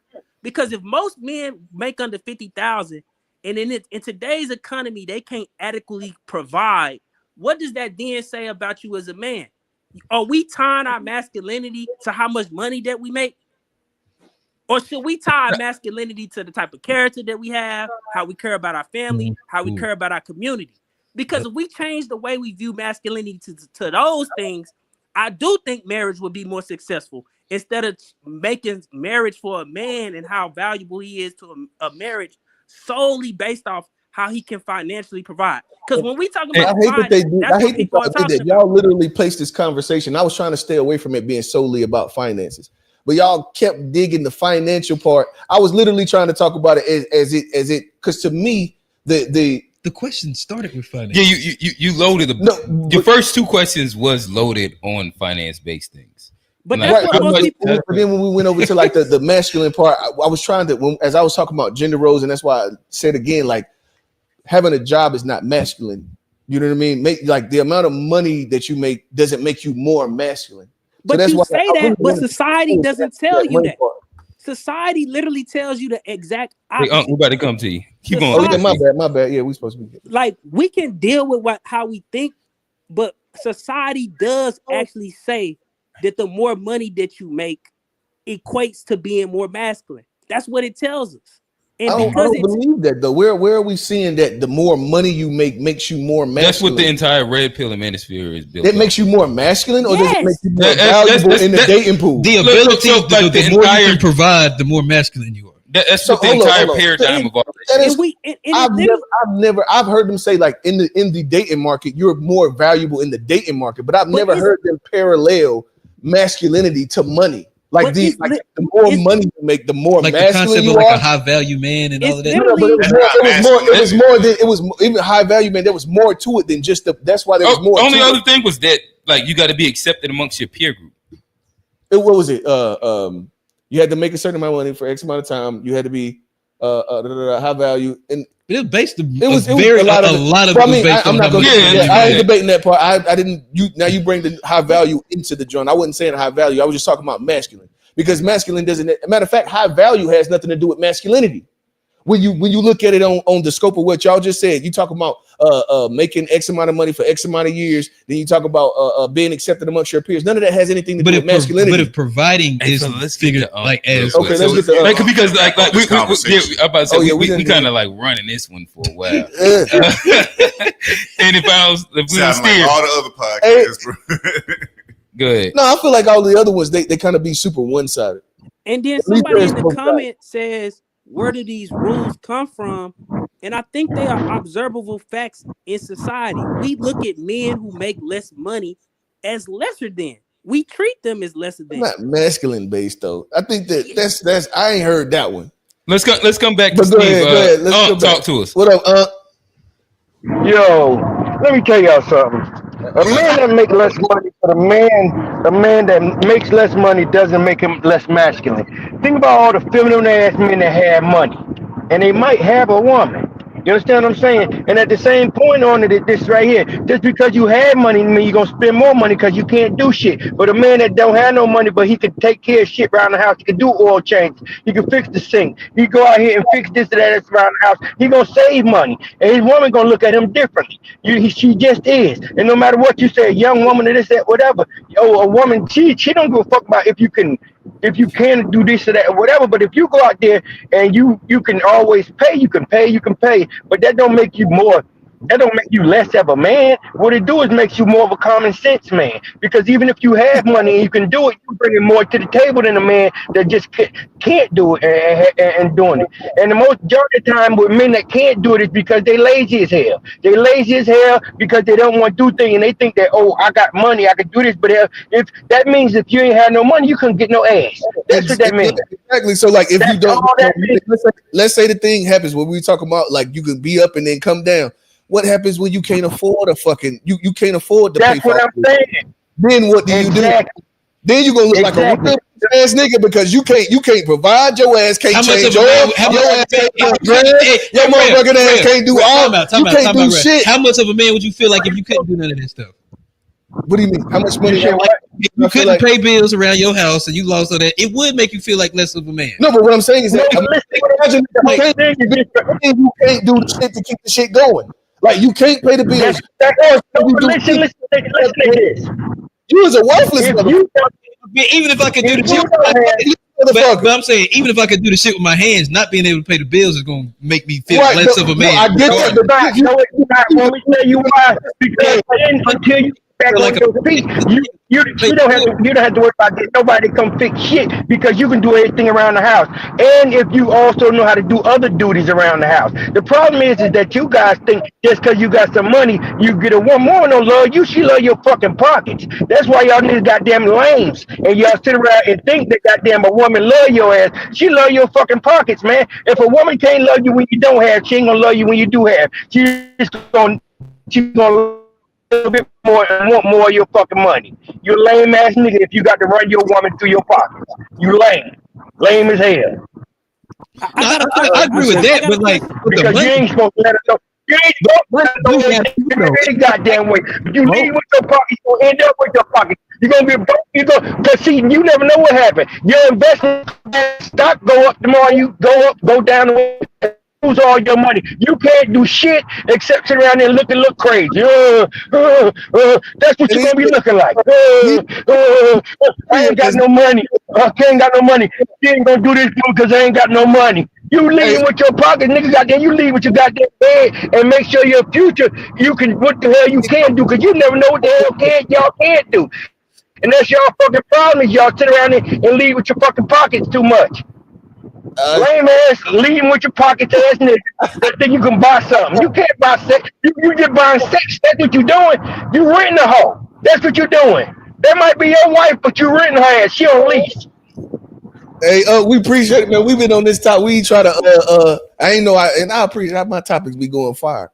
Hey, we ain't trying to lay on it too long. Pause. We gonna try to. Hey, but I will say we do have to be careful. What we call the homeless sexuals. They'll cut the grass. They'll change the oil. Lay some pipe. Lay a little pipe. And don't provide nothing. And they be motherfuckers. And they be going when the rent due. Yeah, they be going when the rent due. Gotta be careful with them motherfuckers too now. Sometimes we call them Tyrone. All the time we call them Tyrone. Right. So it sounds like we need a decent little balance in what we talking about, fellas. Can't just be broke. Shout out Steve. Shout out Steve for sure. We about to stay close enough adjacent to this, so make sure y'all fellas stick around. That was fun. What? Tone, LTO, you're supposed to pull up on us and give us some feminine insight. You ain't dropping with us. Yeah. All right. Nonetheless, fellas, that was a good one. Good job, Real. I like that one. Yeah, you see how I had that up and then had to make. Let's go to the other question you had. No, I'm cool on that bit. yeah, we can roll that at the end of the show. On that bit. And that's a fire one too. You don't want to do that? I'm cool on that. Oh, bit. okay. I was saying you really want to get it lit up. Nah, we don't want to get it lit up. We cool. He say no. Yeah.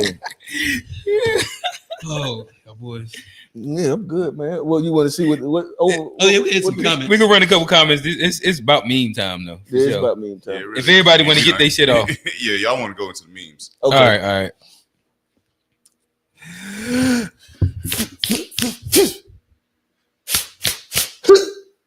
You got that nigga out here.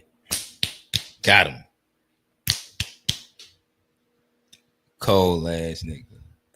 Y'all two niggas fight for first. Scissors out of there. Y'all fight for first. I got second. Get them bitch ass scissors out of there, nigga. Get your ass up. Get your bum ass out of there. All right, real first. Second. That's what I'm talking about. Don't look at your hand. It was me.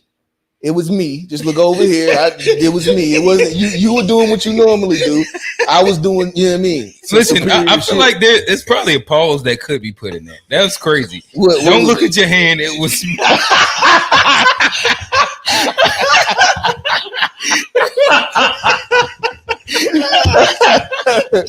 Damn. What was that? Was it? I don't know if it was Uncle or somebody else that was getting on us by the pause. Oh no, that was Unc. That was Unc. Yeah. He said I had to hit him with a pause too.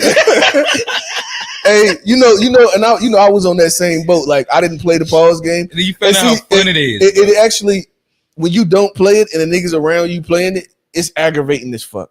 And then when you play, you be like, I can see some. There's some humor to it. Yeah, there is some humor in it. I'd agree. As a matter of fact, Tone, pull my motherfucking memes up real quick. God damn. We're gonna start here. I said my memes, bro. Nah, you put some like me and Unc was talking about this at breakfast early this morning. And where like sometimes like you can easily not cuss, but sometimes grits need a little salt. Yeah. Sometimes syrup some pancakes need a little, you know what I mean, syrup on it. A little butter. You can just you can throw that extra butter on there. Yeah. You ain't got to put the butter on there all the time. But butter is always great. Exactly. Butter with the syrup, you just let it kind of like marinate and mix in there. For sure. There's crazy jokes. I'm gonna just go ahead, bro. I don't want to get there. Okay, Tony, I want to get me up and have me saying dick, pussy, and nigga on that. Hey, go to the two dudes standing in front of the house, in front of the crib. We're gonna go right. Show these niggas what we supposed to be teaching these young boys. Yeah, hold up. Oh, here we go. You said which one? Oh, those don't. Okay, that is that. Scroll down. Down. You will see the dude got the battery pack in his hand. Scroll up. Right here. No, scroll up. The black dude. It's a black dude. Two black dudes. One got a jump box in his hand. There you go. Stealing my memes. Hey, next time we hook this up, baby, you're gonna do it all by yourself. It's a jump box. Yeah, it's gonna be built to add. Go ahead. Hold on. Come here. See that? You're gonna get enough wearing these fucking slides. Them slides, yeah. You're gonna get enough wearing these slides because anything can happen. Listen to me. When you come outside, you want to have shoes on. Because anything can happen. You might end up having to save somebody's life, save a little girl's life. Anything can happen. If some shit fall on your feet, you never know what might happen. The car might break down. You might have to walk and get some gas. You never know what you might have to do, son. You might have to fight. Ain't no telling what you might have to do. You be thinking Uncle be on you about it, but I be trying to teach you some sense. I ain't just trying to fuss it. I'm trying to teach you sense. You get your hand down, baby. You ain't got no goddamn mustache. You ain't got shit. You ain't got nothing. You can stop laughing too. Yeah, you can stop laughing because I'm trying to raise a man. I'm teaching men. Go on over there, baby. Slides inside the house. Yeah. Putting them up on game. These goddamn slide wearing ass, motherfucking pretty ass, motherfucking always see the parts ass, crispy hairline, fade, tipple fade, having ass for everybody. Niggas can't have these niggas so pretty these days. God damn. That's supposable. Pretty boys didn't exist for a while. I remember my brother Roger used to fight but a grown ass pretty boy is different. When you a young boy growing up in high school and shit being pretty, like that was cool because all of the girls liked you. The barges was you a goddamn 35, 40-year-old pretty boy. Get the fuck out of here. Ice-T them, the barges, all the pips. Oh yeah, all them the barges was Oh, all right, go. Genuine, that nigga still trying to be pretty right now. 50-year-old pretty boy. And that shit ain't working well for him. It's been dog. Niggas, they pretty boys. It's been dog. Pretty boy, bad hit. Listen, Usher beat herpes being a pretty boy. I don't know if Usher's a pretty boy like that though. Yeah, I don't think pretty boys get herpes. That's like. To be honest, I think they probably got the highest rate. They probably got more than anybody else. Yeah, no, that's probably a fact. Hey, go down to old buddy in the car with the red hoodie on. Oh, yeah, right there. Oh, you mean go up? Yeah, you keep saying go down. I ain't think okay. Women just love for a man. I fuck with him too. Yeah, he funny. You know what I mean? Let her know you was wrong. Do everything I told you to do. Do everything I told you to do. You just gotta hold yourself accountable, man. Call it. What do you want, Makai? Can we talk? I just want to say I'm sorry and I apologize for everything I did. I know what I did was wrong, but you know, I still got love for you. I've been had love for you. You know, I just really hope that you will give me another chance, and you know, so I can let me show you that I'm a changed person. That you know we can hopefully start over and you know have new beginnings. So, what you think? That girl, who put you up to this? That's lame as hell. You could really lose my number, like, dog. You like playing music and shit. Boy, bye. You off my motherfucking line.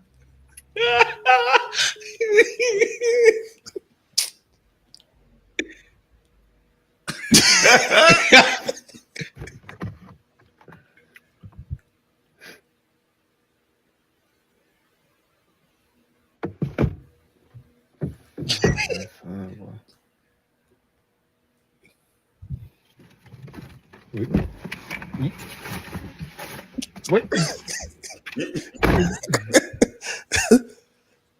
Women just I like them. They're funny. That shit was crazy, bro. You sit there, you know what I mean? And what he was telling them, it sounded like the right answer. It about to work. You thought it was. These kids different nowadays.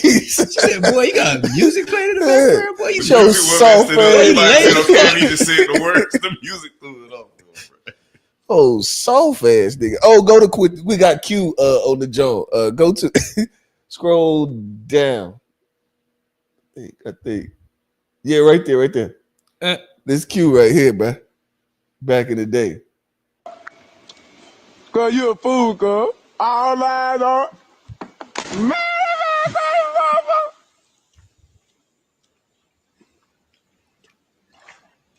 Nigga ain't. girl, don't get inside that, girl.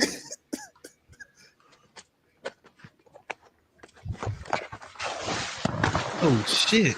Go grab my leg, girl. Grab my leg, girl. Grab my leg, man. Oh, he can't swim either. He can't swim either. Come on, cuz. They both gotta die. Shit, hey, yeah, I move. Man, man, kill yourself, man. I won't go die. I know you better go die. I won't work. Man, this man about to kill himself, man. That was Q back in the day. We was in the pool. Remember we was at the pool? We was at that bit all the time. This nigga Q can't swim worth a damn. Not at all. All right, man. He gotta get a doggy paddle, bro. That's he can't doggy paddle nothing. I know I learned how to swim under the water. I think I do recollect how Q used to look trying to swim. Oh yeah, no, I my nigga try to keep his head above the water. You know, motherfucker that can't swim, they don't really like to go under and shit. Motherfucker be. That was definitely me for sure. Motherfucker, water got them getting on your head. You scared to the motherfucker. All right, this is my last one. I had some. Matter of fact, let me get two more, bro. Let me get the one. Yeah, right there, buddy, with the headphones on. Yeah. Damn. I actually threw that in the I had that with mine too. Yeah. If Jesus came back as a homeless man, would you fuck with him? Would you ignore the man? If Jesus came back as a homeless man, would you touch him or would you ignore the hand? I was reaching out. Let's do it. He just gave y'all, you know what I mean? The back end first. Bro, every nigga in Atlanta can rap. Hey, free Malachi, you know what I'm saying? I wonder if you can Malachi.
That shit was hilarious. Oh damn.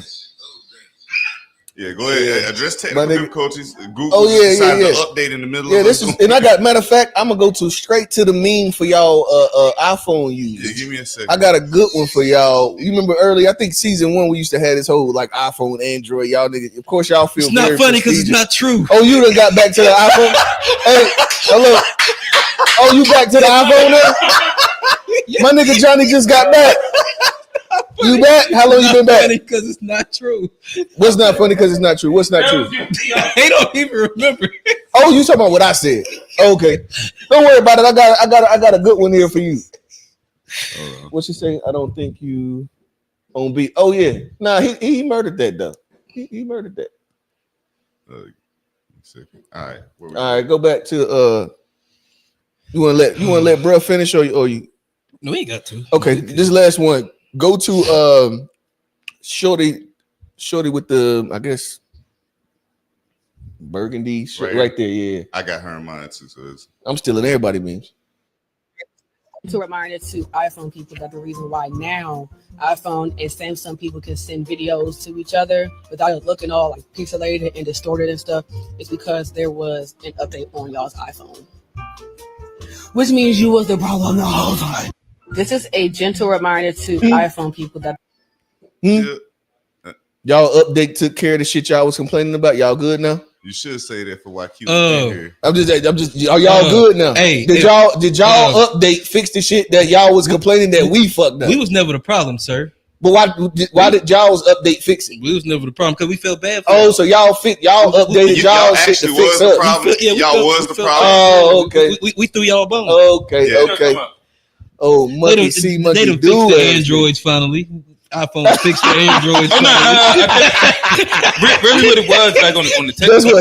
That's what happened. They fixed this. I appreciate it. Matter of fact, we appreciate it. I'm gonna send a letter out. I'm gonna send a letter out. I'm gonna get it notarized too.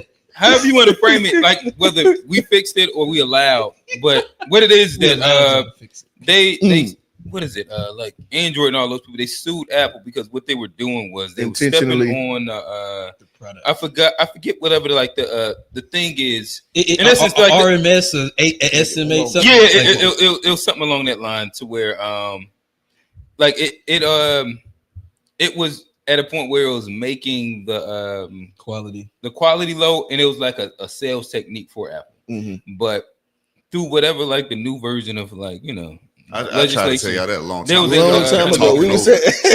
Long time ago.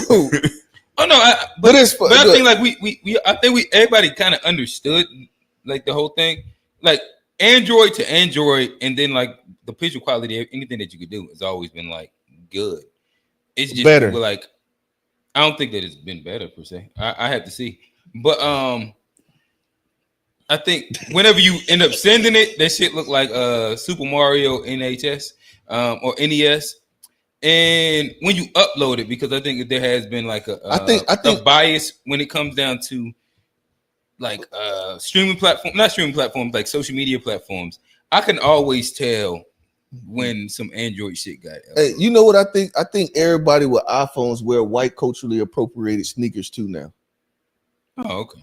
I think that if you got an iPhone, you probably wear shoes with a whole bunch of stripes and shit on them, like all them lines and shit. Like if you was a kid and you was making them, you know how when you a kid you think more is always better, so you just do a whole bunch of shit. We know how many people have iPhones. Yeah, like you ain't gonna put all that on every iPhone. I would assume I'm talking black folk that got them. Black folk that got them got a pair of them shoes with all the lines on them and shit, all that shit. Okay. Man, trying to get iPhone users mad, boy. He no. Actually, I was fucking with that. At least he ain't throw what was it last? Cam him toe. Come on, man. I got you. Tone don't want to go to the solo shot. Get him. There it goes. There it goes, Steve. Get him. All right, I'm done. All right, who next? That's funny. Yeah, it's me.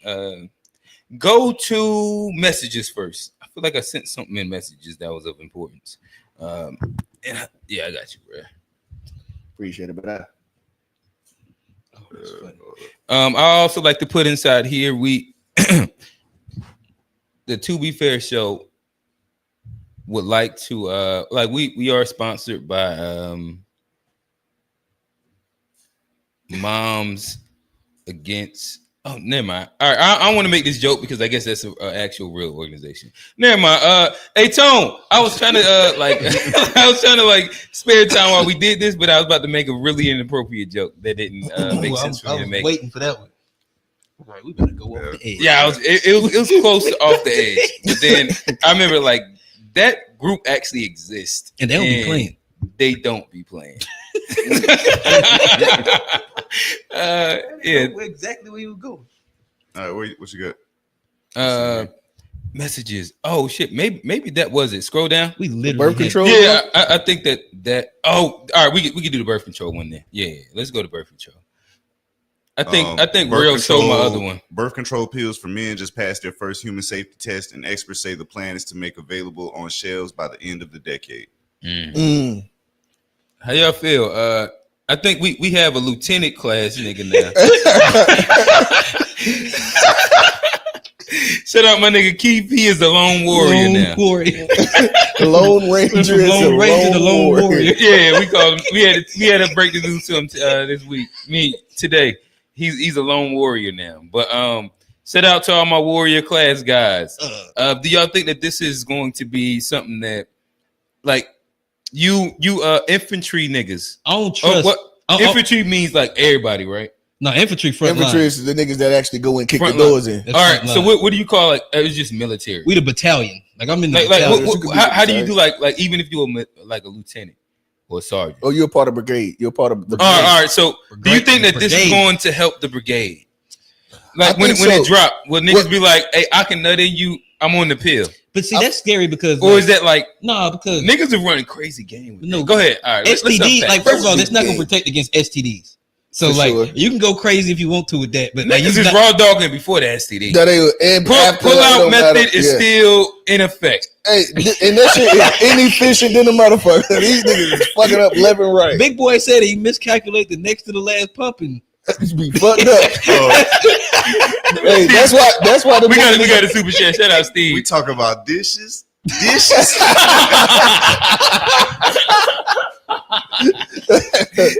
out Steve. Go ahead, Johnny. But and also I'm skeptical of new medicines and stuff. So like I ain't get the vaccine because anything that just dropped, I want to see how it pan out.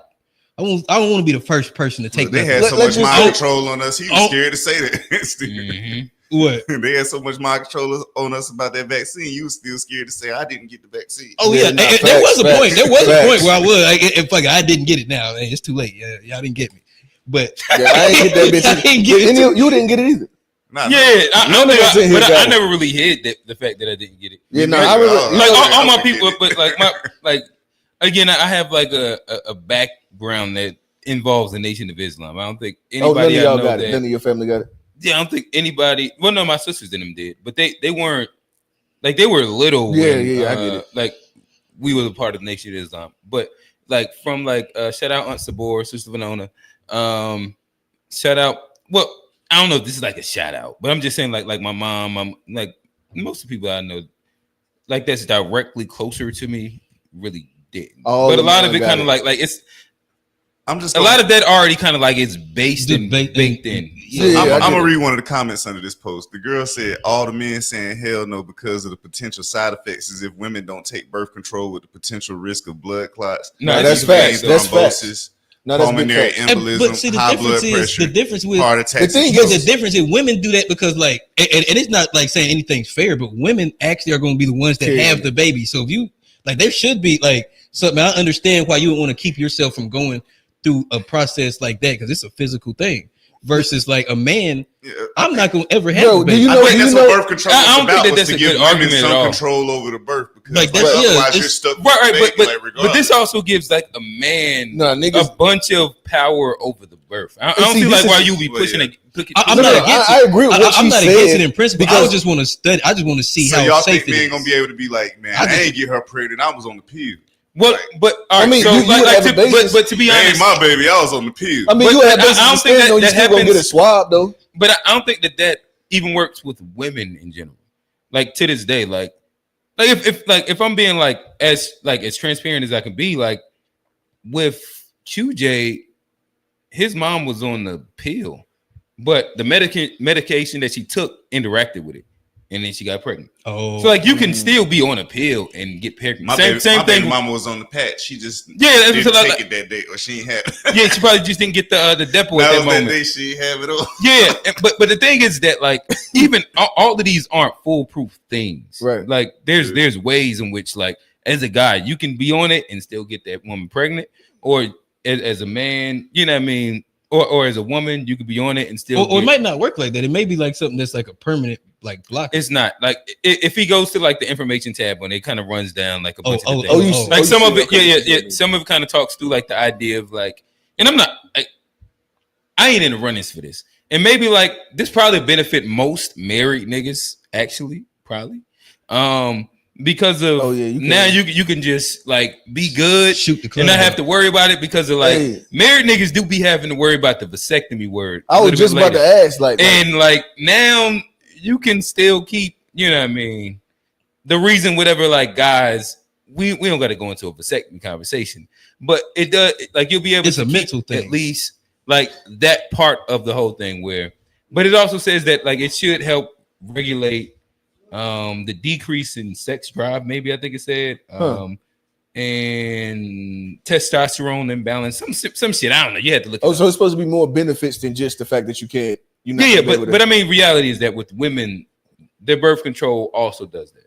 Like it regulates their I mean, their period part of it too. Well, that can be a part. Yeah. But like with them, typically they're able to regulate when they have it. They keep it within. It keeps it within like a 5 5-day period when it comes down to like how long the period is. Cheat and not worry about a side baby.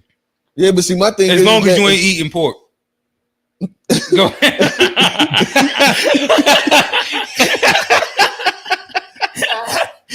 Stupid. Yeah, I'm big on the pig. Now you're putting pregnancy solely on women. What happened? I wonder what do you mean? She said when I was talking about the women's like the birth control and why I see it like the necessity in that and why like I think women are taking that. Because the comment said they act like women don't go through all these things. And I was like, women probably take it to prevent themselves from going through pregnancy. But niggas would take it so that they don't have like at any point in time, like a woman can pop up and be like, damn. Bro, do you know how hard it is? Like that would be like an easy reason why. Do you know how hard it is? Like a lot of the time when you find a guy that I ain't making nothing. Johnny, shut up. Yeah, you just did that yourself. But you know how hard it's like when dudes that had kids young, okay, and then you're gonna end up on child support 9 times out of 10. When you had kids young, end up on child support. Do you know how hard it is to pull yourself up once you own that? It's tough to own anything, to build yourself up to actually be able to start to thrive. Like it is very tough, and oftentimes you don't find that those guys that they damn near. Oftentimes they don't ever pull themselves out of that. Oftentimes because like it's hard to like make a little bit above minimum wage at the. You know what I mean? Maybe you make a little bit above minimum wage. It's hard to just keep a car while you paying the motherfucker. To keep a vehicle and to imagine now you need somewhere to stay. Vehicle, like it's you got niggas like Johnny trying to tell you that we don't need it. Yeah, no. I think that dudes definitely. No, I'm just saying I don't know how safe it is. And that's my only thing. Safe it is. I don't know how safe. That's my only. I'm not against male birth, but I'm saying anything that we know. There's Johnny. Always, would you take male birth control in a few years once I've seen the studies on it? But I don't. Like I said, I don't want to just line. Right now they're going. That's why I said by the end of the decade. Yeah, end of the decade. So they're doing it a lot. Like listen, it's gonna be like COVID. Like you know when you can get the jab, they said it's good, it's safe, it's all that. Hey, that's crazy. They did some crazy. Niggas were having blood clots and faces paralyzing and shit. That shit wasn't really that good. It was everything got side effects though. I just want to see what these side effects would be. Like, I'm just saying. But if the study say that majority of men side effect your shit don't work. It's like okay, yeah, you definitely get nausea, heartburn. No. But what about this though, Johnny? Like you find out like the 0.5%, like it's like those things, like the adverse side effects, but 99.5. Like you get to control it. Yeah, you get your libido up, so now you ain't even got to get the dick pills more, Johnny. Hey, I'm good. The yellow, what is it? The gold packs. Yeah, you ain't got to get the honey. The honey pack. Yeah, the honey packs. That should have killed you. Hey, I don't know why niggas. And then my thing is that why, that's what happened. Hold on, I'm trying to get him to answer this question. Bro, I would take it if it's safe. He said he'll take it. Yeah, you just said the libido shit. Sign me up. Like you sold. You know something that's crazy. I'm out of the box then. You know something that's crazy to me about the honey pack joints? Like, so you gonna take this shit, and then there's no way that if you let's say that it increases your performance, you're not gonna go away from it and start underperforming. You're gonna take that shit every time. Now you gotta say that shit for birthdays, anniversaries. But that's the same difference as like Viagra and all hymns and all them shits. Yeah, but I'm saying is that you're gonna take it all the time. Yeah. It's going okay. So no, I agree, but so now what I'm saying is gonna be a requirement that your shit. That's how them niggas with Viagra and the Blue Chews. But I mean, Viagra, your shit already wasn't working, so you need it. That's why you typically the guy that's gonna get the honey pack is gonna do that too. I don't know niggas that's like this. No, it's like nigga. I'm telling you, bro. You don't know that. I don't know it because I ain't nigga with this shit. Listen, if that nigga is going to go get the honey pack, if you buying a honey pack, shit ain't about to make your dick bigger. My bad, bro. You gonna it makes you perform like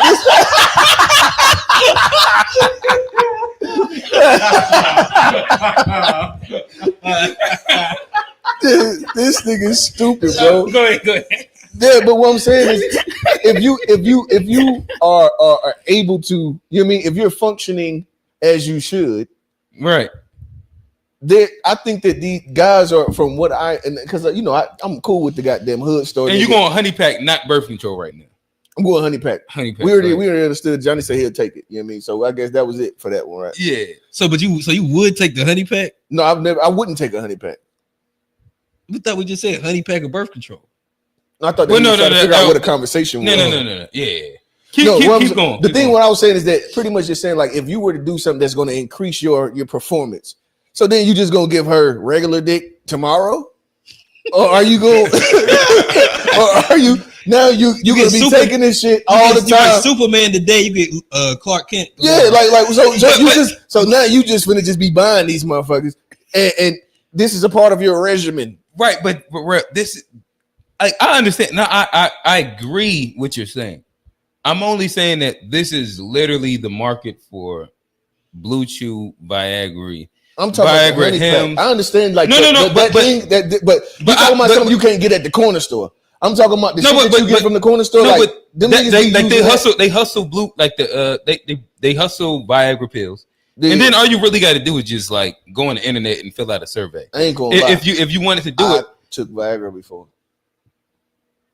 Oh, my bad. Go to when listen, I tell you, I don't want to step on this story. That shit was motherfucker was goddamn. Like nigga had the honey pack. That shit was like 18 hours, bro. Like literally. You know what you do when you putting it under your goddamn belt and shit. He wore somebody out, man. Wait, what? That poor lady. You know what I'm talking about. You know what I'm talking about. Oh, that motherfucker worked for real. Okay. That motherfucker everybody had to tuck their shit in their belt before. Yeah, I understand that. Yeah, like you sitting there like I got shit to do today. Like crap, what you saying? I got shit to do today. Motherfucker just won't, bro. What did I do? You know what I mean? At a certain point, you start to think like. But am I gonna have to go to the hospital? But what made you not want to keep doing that? Because it was just too strong. I didn't need it. That's the honey pack. Like it's this. I'm almost positive it's probably the same active ingredient. I don't know. I don't know. Because you don't need it. You don't need it, and you'll be out there acting a damn fool. Okay, maybe because this isn't going to like give you new moves. So the honey pack is supposed to be like the equivalent of fucking Viagra. Yeah, all supposed to do is make you horny and you. But I'm saying, but what about all them pills and shit that they've been had at the grocery store? Now you're not taking a pill, you eating Viagra. What I'm saying is that you saying that guys that was using those think there's different ingredients in all of them. So I'm just saying. So, but what we're saying is that the guys that was using them joints, they've been using them because they. That's the only reason why I've known. Oh, I thought niggas was trying to kill the poon. I thought niggas was trying to be in rare form. That's what I thought. Give them new moves. moves. No, I thought niggas was goddamn. You was gonna last different. I ain't never seen it. Only thing get him off and go back in. You got a couple of rounds in you. I thought it gave you more rounds. Nah. And again, like if your penis work, like you be alright for multiple rounds. I ain't never seen my mind work. Town before. Is that Dave, right? That's Dave Chappelle. Oh, Chris Rock, I think. Chris Rock, yeah. All right, yeah, we can go to the actual real memes now. Shout out to the chat, man. Shout out to the chat.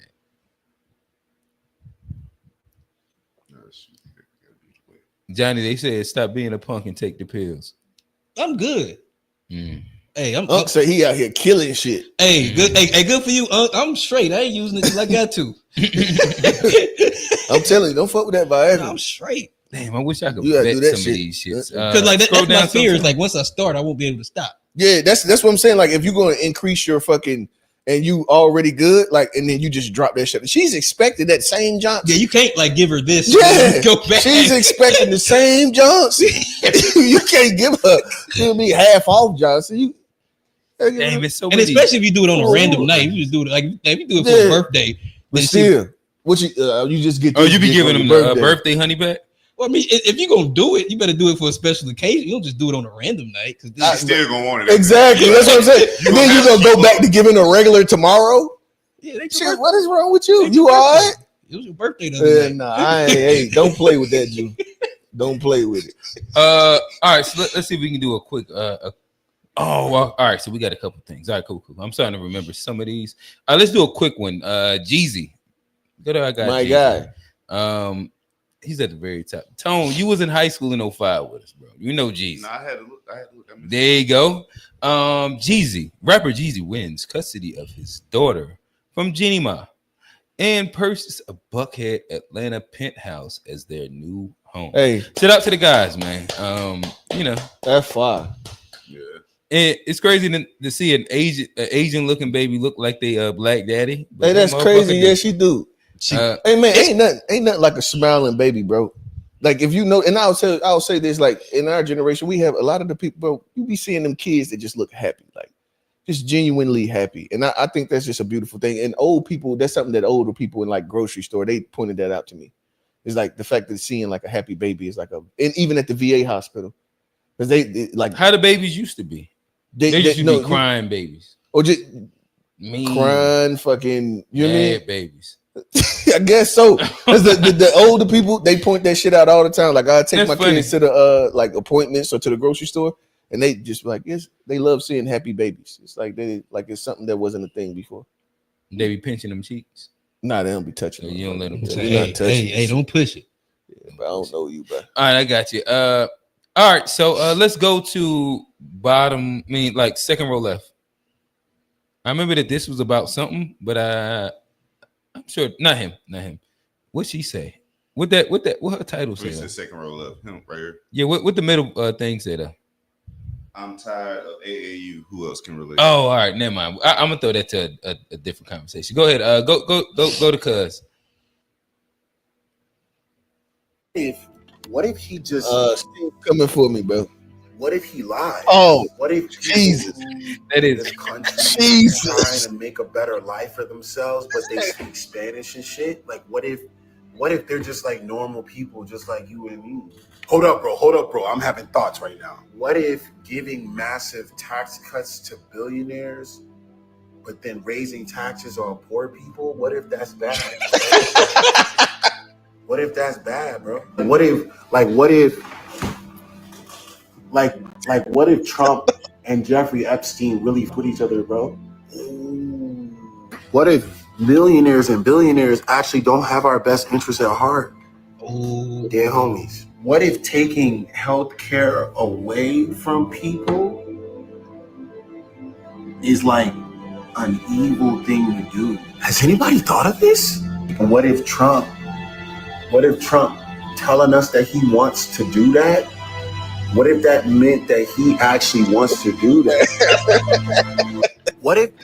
Shout out to the homie and all the conservatives going my nigga through. Was like this.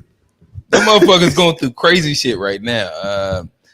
I'm sure that this would be something to kind of like dive deep into at another time, unless like we take some of the time at this moment to do.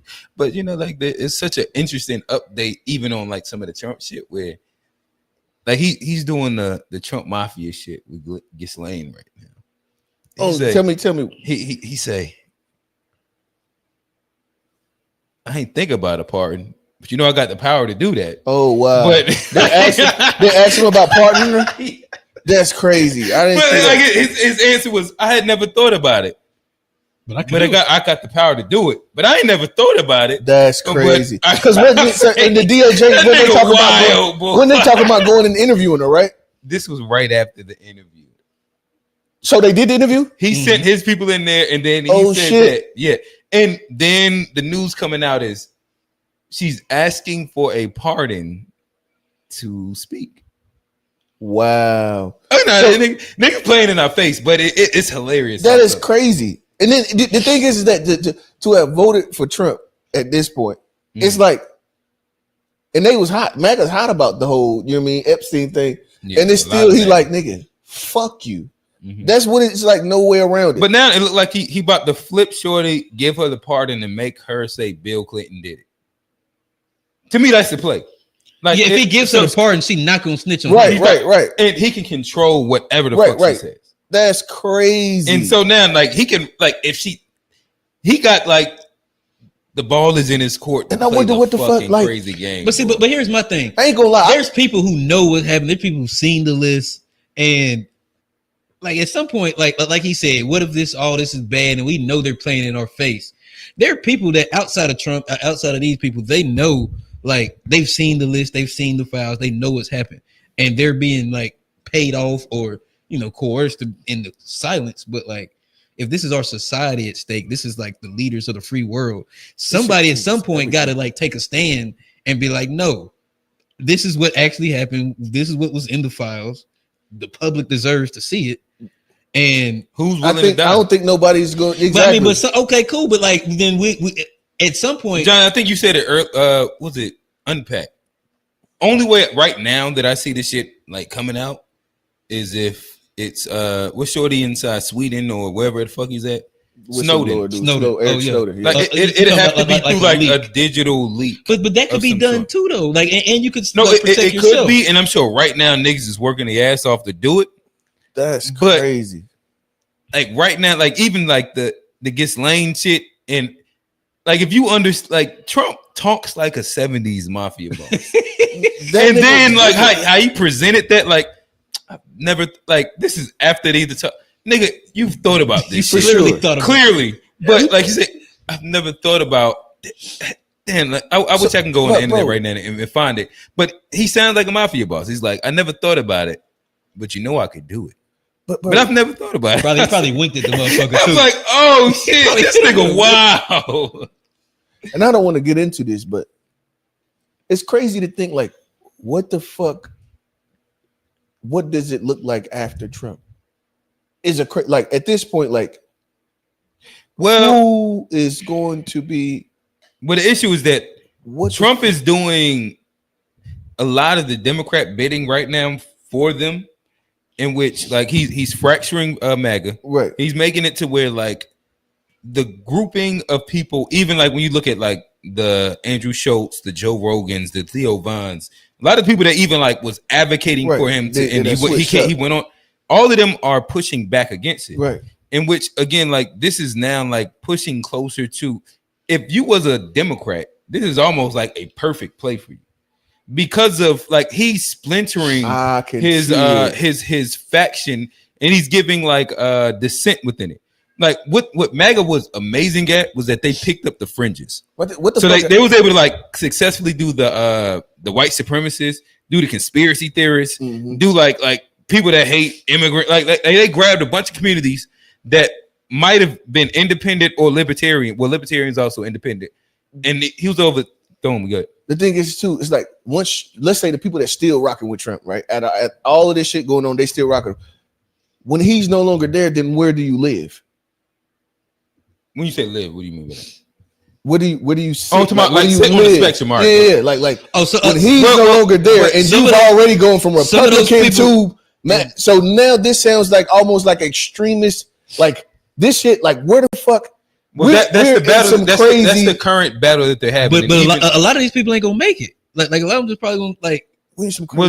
Ain't gonna make it, man. Like I mean, like a lot of like once Trump leaves office, a lot of their political careers will probably. Because I don't see a lot of the. I think he's talking about like people in general, like the masses. The masses. Well, I think even the politicians. I think they're gonna be done. Where do you live after this? Like you know that once you're done with this, your career's over. Well, right now the issue, like you're done. The thing is that they're both hedging bets.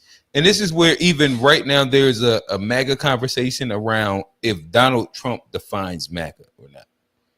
And that's his own conversation. Yeah, that's almost like because he doesn't define Republican. Well, no, you said Republican, MAGA. There's a MAGA split that's happening also. And again, like right now it's so easy to get it caught up in the fact that MAGA is the dominant voice of the Republican Party, but they're also not like specifically Republican. But within the MAGA movement, there's an idea that says that Donald Trump created MAGA, so he defines what MAGA is. And then there's the other side where you see all the people that's pushing back. That say, no, we were here for principles. Right. These things that he said that he's not delivering on, i.e. what Homeboy was starting to point out. Like the blind followership versus people that are basing their on what's actually happening. Right. That's just crazy. To me, to be a blind follower as a grown motherfucker, yeah, as a grown person in general, like you're a blind follower to anything. But I also think with this Trump shit, other than go ahead, is like it's like Pandora's box or like a tube of toothpaste. Like once you let this shit out, you can't put it back in. And like a lot of these precedents and a lot of like the pause. No, I'm about the tube of toothpaste. Yeah. But like, even that joke was chill. Oh, that was chill. But it's like once you let the cat out the bag, like you can't get it back. You can't go back. And so a lot of these precedents, a lot of like the thing the American public is seeing about the government, you're not going to be able to just to fix it with another election or another cycle of politicians. The mistrust, the non-belief, all that's going to be rooted for decades. And like I think it's going to be really hard for like the next set of politicians to come in and get a lot of people to even just believe in what they're saying on either side at this point. Like I think the next Republicans are going to have trouble gaining, a huge base of people that are so enthusiastic. What the fuck is Republican after this? Yeah, they're in a. You mean this is a debacle? Like what do you stand? Because if you were a Republican and you, let's say you are in office, you're in a seat, so you were Republican, then Trump gets in and you start doing what he's doing his bidding.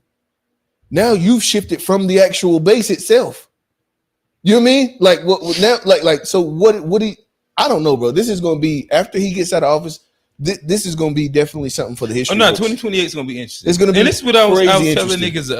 What was it, like 2 months ago or something like that? That these next, like the lead up to the primary, is really the interesting space because of that's where it's going to determine even if Trump is going to still have the real power.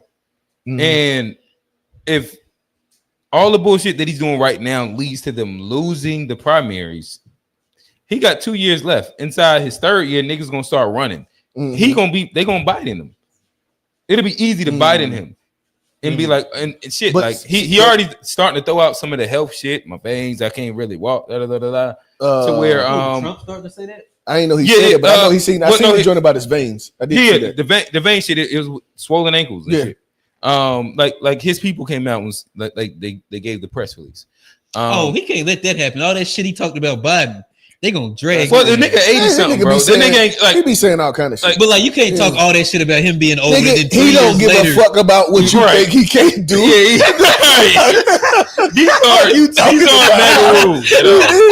talking about norms, nigga? Who the fuck? You don't care nothing about a norm. South Park came out with a new episode. I missed. I gotta watch it this week. I might want to watch it. My brother and somebody else has recommended it. I actually was gonna watch it on the way back from South Carolina. But I couldn't find it on like YouTube, so I'm gonna have to go to wherever they're actually streaming it. It's probably like on Paramount, episode, so I'm gonna find that. I'm just gonna give you that hint. Y'all sound like the episode. Okay, listen, I heard he was sitting down. He was in bed with the devil or some shit like that. Man, don't give me the don't spoiler alert it. That's all I heard. But I've heard that it is really. Have really you seen it before? You know, like Saddam Hussein used to date. Yes. Okay, that's important to know. So okay, all right. So there could be a way that we can go here, but actually, I'm a pivot it. And my last one will be, and I guess Tone, if you want to read a couple of the super chats, we could do that, and then I'm gonna give us a hit. Not super chats. Like some of the comments, but my next one's gonna be a hip hop conversation. So I'm saying that to say we ain't gonna. I don't know if we hit politics again. So if you want to read a couple of them, we can get up out of here. He told them folks they stupid if they still talking about Epstein. He did say that. Lindsey Graham said in 2016 that Trump would destroy the Republican Party, and it's looking like he was correct. I'd agree. Trump just turned into a regular Republican. The jig is up. Was talking about something else. Yeah, he was talking about the pill. Oh yeah, he's talking about Viagra. What did he tell Johnny? He said if you take the pill that y'all ain't trying to prove something. That's true. Stop playing with me. Stop fucking text me back, shorty. Yeah, and also LTO said you're supposed to call 911 if it lasts over 4 hours, real. Yeah, real. You I swear, I was contemplating. Niggas started getting scared, bro. I was like, what the fuck? Getting lightheaded and shit.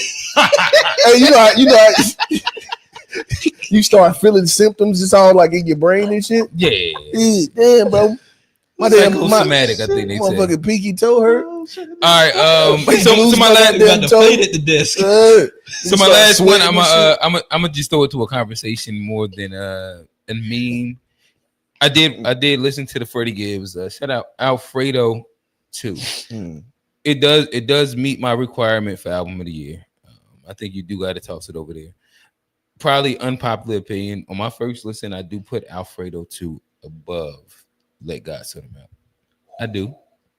That's just my personal opinion. But what I will say also is that I think that I'm going to start the campaign now. I think it's about time to start the campaign. And like I'm gonna start it before I start hearing other niggas do it. But listening to JID's feature on Freddie Gibbs' album, I think it's called Gold Feet. I'm just going on my platform to say I think he's the best rapper alive right now. I don't think there's another nigga that is rapping better than him at this moment. JID right now. JID, I think you can line him up if we just go the past year. No, and we just go to where he's at, and you just listen to what he did on that record. Freddie, Freddie's no slow leak. Freddie is no slow leak. And he had an album. Again, this is an album of the year candidate for me. Freddie with pocket, Freddie with flows, Freddie with punches. Freddie just like being Freddie. It's fire. And he's over Alchemist. Shit fire. You know what I mean? But then when you hear Freddie, and Freddie did on the record. Well, I remember listening to the record and being like, damn, Freddie then went into the little fast rap shit. He in the pocket. I'm interested to see how this nigga approaches it. And then it's like, all right, let me go ahead and it's about time to crown a nigga. You say verse of the year? The issue is that JID does this shit so effortlessly. I don't even want to say verse of the year because the nigga just be doing this shit like it's nothing. He might have like it's like he just yarn and just like throwing triple entendre alliteration bars. Where you like, holy he's fucking shit. Like while flipping the flow to a pocket that niggas don't be in. No, Now JID like that. No, and I'm like, God damn, at some point, we gotta like start giving new niggas that's doing extraordinary shit. Taking the shit to the next level. Yeah, and I think that JID is that like that is his he's because he's a rapper and his flows are better than every other. And it's time. Like think about it. We've had the big three for it's time. Like a motherfucker. Time. Like and we've seen but see that's the thing, it's gonna be hard though. Like pause. It's tough for him to no Viagra. Really take because I guess it's because like before you would always have like the guys like the big three, they had commercial hit records. Like when you start talking about like even like work to me. Think about how long it took those guys to get it though. What do you mean? Well, I don't know, but I think the last big three is working off of the old model. So the last big three, and the reason why they're the only big three that still exists, is that they still came up in 2010, where you had this is pre-streaming, like this is still like music releasing on Tuesday. That piff. So actual real album sales. And then like you said, like the streaming like at most you did your mixtapes there, but like it was still under the same radio model. So you feel that in today's time or in this evolution with the streaming and all this, there will be a big three that is created or earned that doesn't have to do with radio. Yeah, probably. Well, yeah, yes. I think that's in. Well, it almost has to be. Yeah, because nobody fucking listens to the radio. But right now, also. J. Cole is a part of the big three and isn't like a radio heavy guy. Yeah, but he had like you can go on YouTube and see that those hits no. still did the numbers. No, but he had songs that did well. But you used the word radio. Right. J. Cole's like maybe his first two albums was the only like radio records that played a lot. And that's where you gonna get so radio's still more relevant. I just want to clarify real quick. I'm not even against radio. Yeah. Radio is still more relevant. I was just watching Hitman talk about this the other day. Youngbird, Hitman, whichever one you call it. Yeah. But basically he's saying they get paid more for radio than streaming. So radio is still going to be relevant. And even in the background, like if you remember that radio show I had started for a second. Yeah. That's going around. Like it's a lot of people doing that around the country. So there's a lot of people who like when they play J. Cole on their personal radio stations, he's still getting paid for that. Like, yes, and again, I wasn't saying that like radio isn't effective, and like honestly, like advertising wise, right now, still like that is a big thing. Even with like the company that I work for, like the radio markets and where you can advertise for, and like it's still a thing. Even though like as millennials and younger, people don't look at radio as like a big market and a big thing. The older niggas are still listening to radio. This shit's crazy. And like it's his own old head. This nigga just listening to the radio, bro. Yeah, like, bro, turn this shit off, bro. I mean, I think most. But I think like in the we talking about like something different when we say like the artist has to be on the radio, and that's where then I'm using like the J. Cole example where like history, like all his numbers and touring and all these shits is up. J. Cole's not a real radio artist though.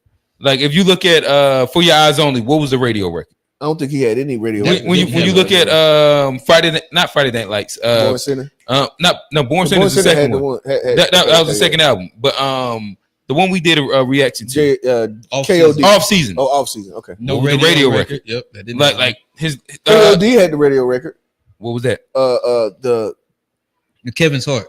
They didn't really play like it was two. He had another one too. That shit didn't really play. Was it ATM? Was it ATM? But what I'm saying is like J. Cole's a big enough artist that they attempt shit on the radio. This shit never stayed in like was a charting. Oh shit, I don't know. Okay, like I heard it once or twice on the radio, but it wasn't like consistent. That's what I'm saying. Like none. Like he's not a radio guy. And to an extent, like to me, Drake's the only one out of the big three that's really a radio staple. Oh, yeah, for sure.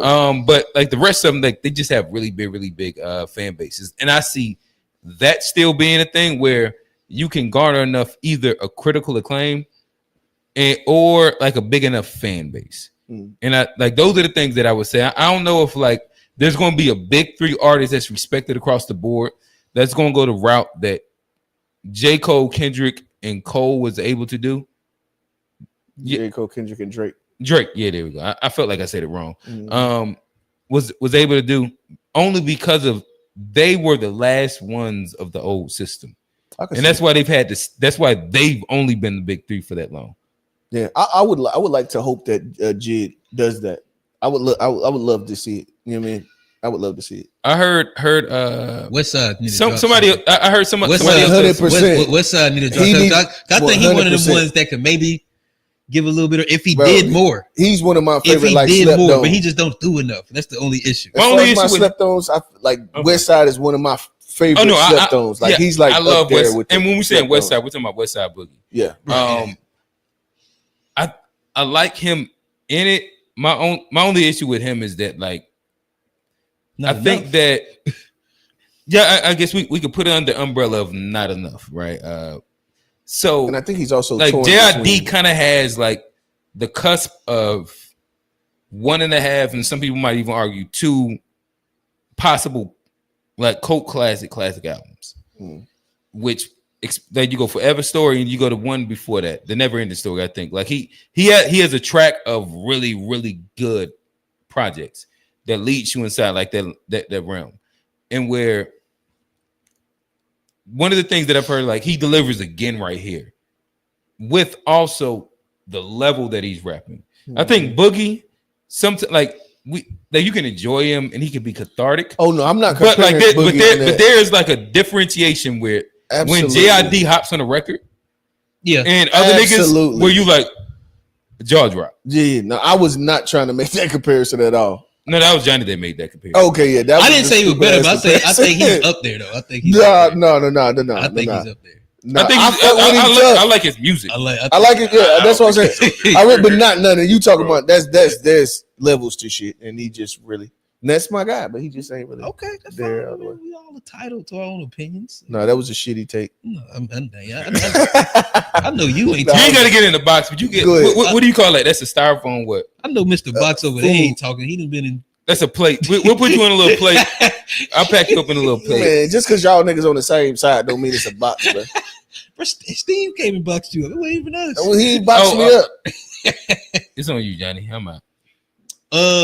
Scroll down. Yeah, let me get the Chico Bean. No, the one under Chico. I'm gonna go with Chico next. This kind of leads to where we was at earlier. The one under. Females nowadays, you talking about, oh, real men ain't gonna argue with no female. Girl, that come from the days when we used to be able to whoop your ass. I think I'd rather argue. I'm not being sassy. I'm just not trying to. Females nowadays. It's not sassy. Oh, y'all, hey, you can have that shit. I'm definitely not finna go back and forth with no woman like that.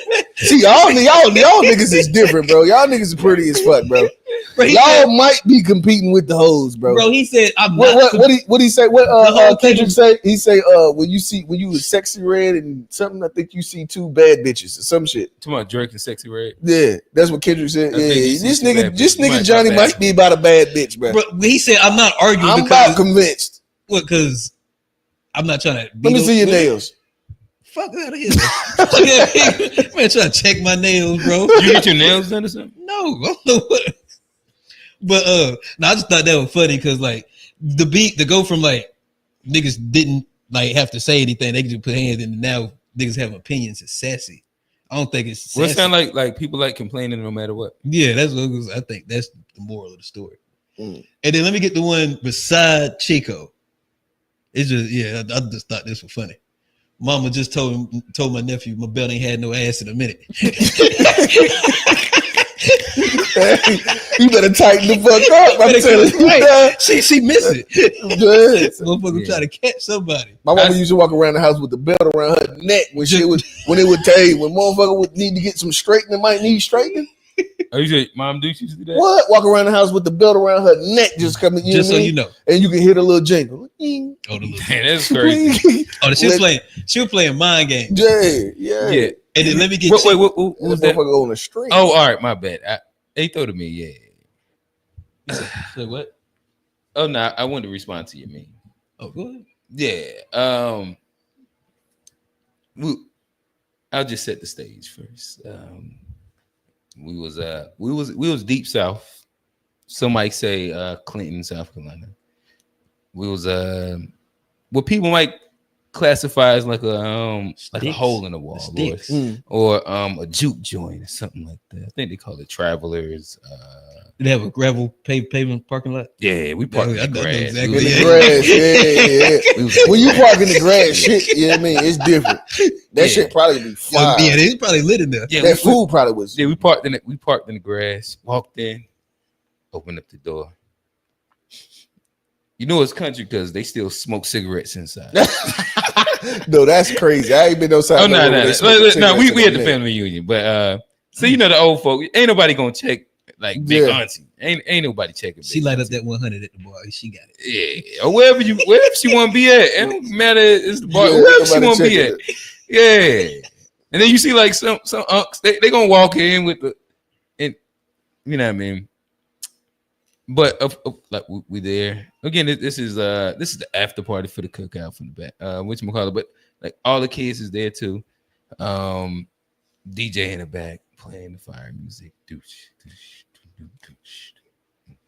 And you know you got the food set up right here where it's like the tinfoil. Some of the tinfoil from the cookout. Shout out to the cookout. I don't eat pork, but they had pork ribs to where it was enough pork ribs. Them kids could get a rib. Oh, the kids could get a rib. They could if they wanted. It was enough pork ribs out there. The kids can get a rib. That's crazy. You feel what I'm saying? Dude, I probably still don't really fuck with ribs like that because I'm getting a pork rib. Right. And I walk inside that, like, so it's set up right here. It's a dance floor. They got some tables out, but we all just out there. I also say I heard boots on the ground like 15 times. But we'll get back to that. Walking that back room. What's a good juke joint without what? Give me one thing that's got to be in a good juke joint. Pool table. Gotta add a pool table. I see it. I can picture this place. I can see it. I know exactly where he at. Had to walk up there. Pool table. But luckily enough, in that room, throw the kids in there, right? And you know what I mean? So you got like the QJs, the RJs, the Gabbies, my sister and them, like they all in there hitting the pool. What's the first thing you gonna do when you walk in there, bro? What you gonna say? What you mean? You walk in there and some kids in run the pool. Y'all table. motherfuckers don't know how to play no pool. There you go. Oh, 100%. There you go. I already know this. Motherfuckers don't know how to play no pool. So I walk in, I gave him that spiel. You know what I mean? You know, I recently lost the height battle to my son, but I walked in there, he on the table. Dad, you can't. I say I ain't about to play you, but just let you know if I do. Built the ass. I'm BTA. BTA. You know what I mean? So I went back in the other room.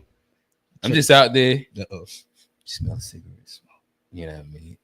Some baked spaghetti back there. Pork ribs the kids can get. Also, DJ doom. And you know what I mean? You know, I'm just trying to enjoy myself.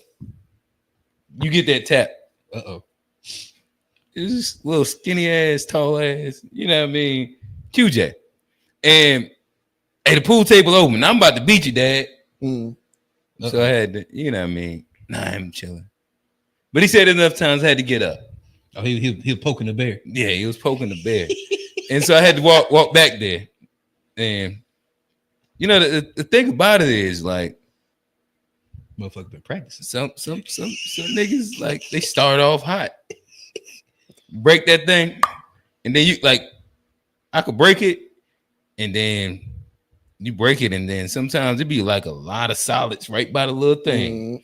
You got your ass whooped. We're just talking about a story right now. I'm just saying we just talking about a story right shit now. All the way out. Listen, just listen. We just talking about a story. I'll go call QJ right now. Yeah, call him down. And you know what I mean? So like it'd be a lot of solids by like all the little spots. With you stripes. Yeah, I'm stripes. He put them things in there. But you know what they say, Johnny? Fourth quarter. Game ain't over till the fat lady sing. That's it. Like shout out to all my black niggas that like BBWs. Shout out to the boys of y'all brunch. Stop some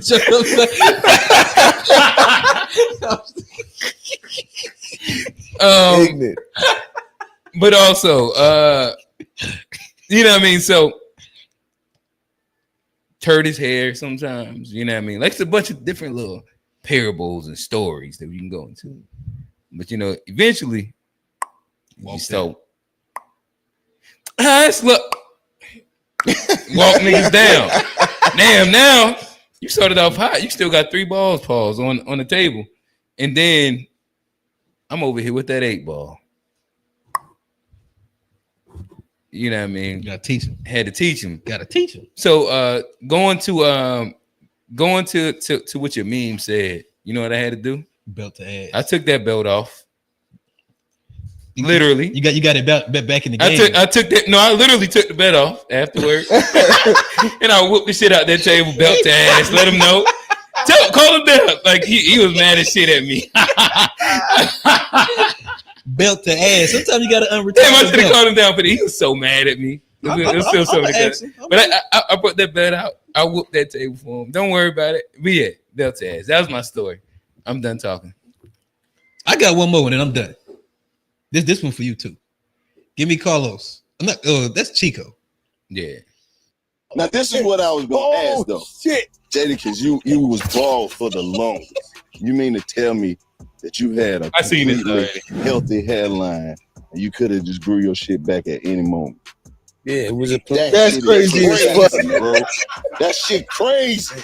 We out here bald with no options, and you just said, "Fuck it, I'm just gonna grow my shit back." You gotta wash your shit. It's about wash it. No, you don't. Yeah. You disrespecting. We you gotta wash your shit, bro. And grease and leave. It came out. All edge was in. You look like you still want to wear hair. I do still wear hair. So I go don't to look like fucking it. Turkey. What you Go mean? to Turkey. I'm wearing it. I'm not gonna say that. I'm not gonna say that back. There you go. Fuck talking about. All right, You only need a little bit. You go gotta to Turkey. You can make history. I already You only did. need a little bit. Nah, I'm here when you say You need to do it. I ain't lying to you because you love your hair. You gotta fix that shit up. I didn't say I love it. I just love the fact that I can do it. Oh, that was funny. That is crazy. Niggas is funny. I didn't think about that. I done seen the nigga with hair. Never thought about the fact that, like, nigga, You used to he be just bald went as shit. He was trying to be Jordan. But he said it was for promo. He's like that shit was hot back then. Well, no, The Jordan shit. I actually watched I a little guess bit. Matter of fact, when you pulled up, what was that, Friday? Remember, I was watching Jada and whatchamacallit. Oh, that was that. Okay, yeah. Yeah. I was watching a bunch of Jada and Joe and Jada. Joe and Jada. And so I watched. Tone, you got to get the baldy, bro. Come on, man. Kid. You gotta get the baldy.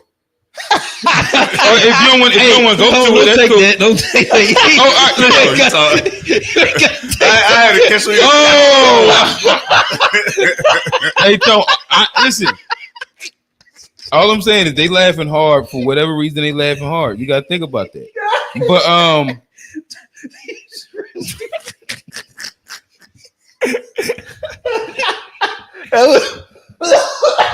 listen,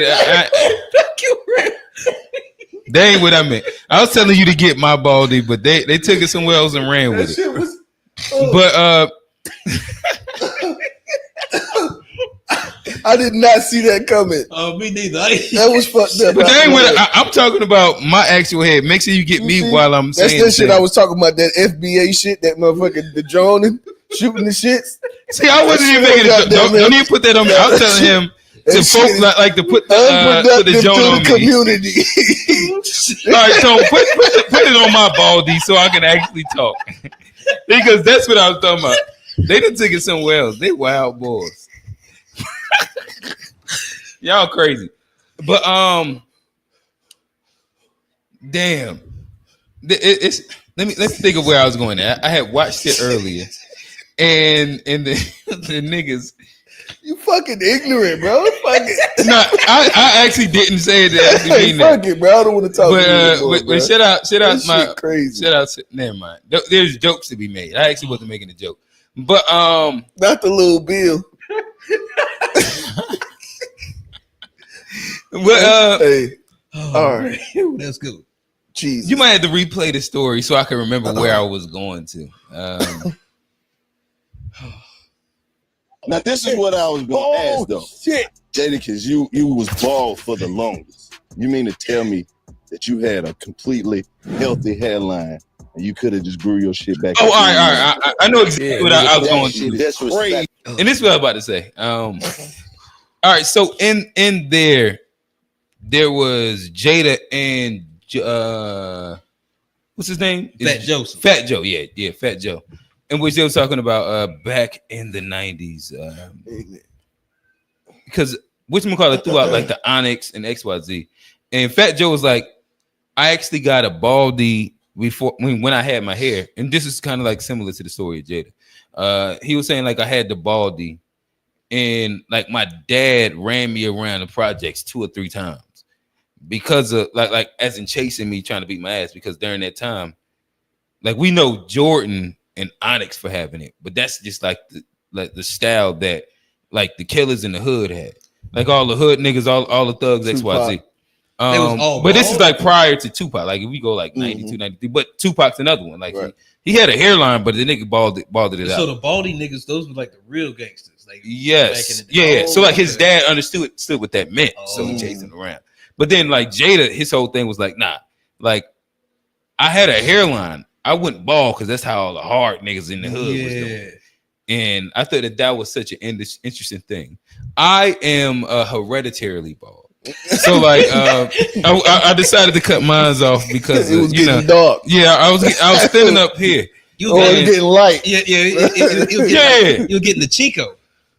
Yeah, that Chico was big. Yeah. So like yeah. So I still had something up here, but it was back here. It was doing the thing. You know what I mean?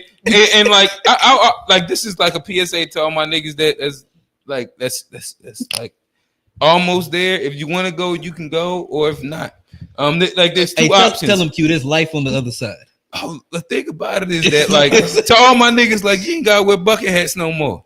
Like hey, well, you know when I was like, in the military, the niggas get that high and tight and comb over the top. I caught that one. I know what you talking about. I was saying, I'm about to say, I ain't go. You had but no. But like generally speaking, though, like it's so less anxiety. Like you be chilling. Like even when you got like the shadow, when you like me, like I'm thugging at the gym, just having a good time because niggas know that you bald. They don't give a fuck about it. It's when like you inside, like I'm trying to save it, and it's thinning. Now you look like that's where the struggle be, because it's like hey, I ain't gonna lie, bro. In the military, so you know the military cutting the white boy, they get that high and tight is what it's called. Yeah, it's this here. But them niggas be going bald right here, and they just comb that bitch over. Oh yeah, well, but when you white people they it's called a comb. They call it a comb over. Yeah, like they notorious, hilarious, bro. They notorious. I seen a black dude who had that shit. That nigga had waves in his shit too, but then he had the goddamn. Well, you see this also a lot. Like the niggas with the wavies, like Johnny, you might have a strong hairline. Oh, but yeah, like mine, the guys like you, I'm straight. They have like the non-FBA hair texture. A lot of times, like see that FBA is keeping the waves, and they do the Caesar, so that like they let the shit grow down, and then they just cut their hairline like that. Yeah, I mean, and you could tell by like just the length of that last wave that they let it. You know what I mean? But Johnny, no. But what I will say also, like niggas will grow the shit and then pull that down. Yes, and then I ain't know that. Yeah. That's crazy. But I could do it if I needed to. That's the stretch arm. Johnny got that. I could pull it off. You got them here with it. Stretch arm. But I would also say, and honestly, like the thing is like a lot of white people do that. Like that's one of the like quick goals. Quick little things. I'd also say my last thing on the topic would be, I got a question too. Fellas, I touched on this a little bit on Unpack. But if you are gonna go to Istanbul, if you're gonna go to Turkey, you know what I mean?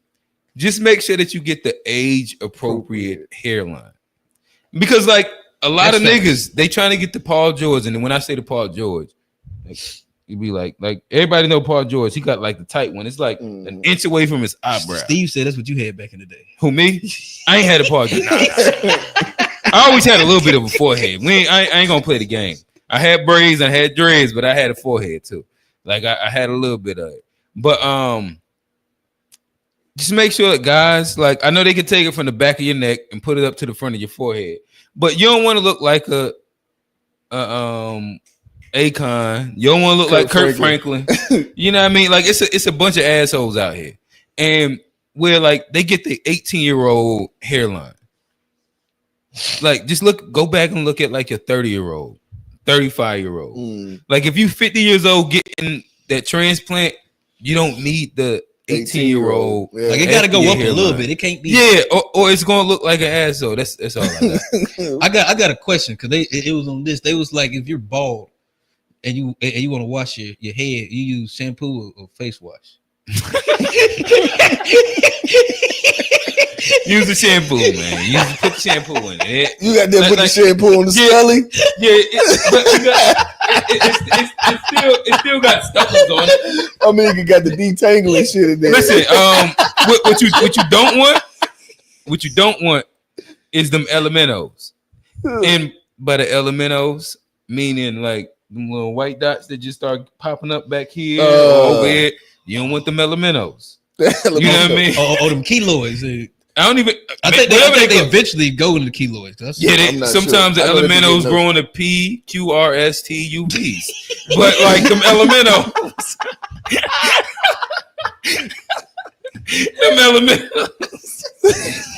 come from like good like hair hygiene and make sure that you know do what you need to do. Go ahead, Ray. I'm still cool. Oh man, I'm done. That was my last one. It looked like it's a little dark though with the hat. It looked like it's a little dark, don't it? Who, me? No, me. Oh, your hairline. Yeah, it looked like. No, you can see. I can see your line from here. You're doing what I used to do. Like you can let the top of the hairline show if you got a healthy top hairline. But like back here, that was what like my. Oh, your shit was. So then like you can show this and like.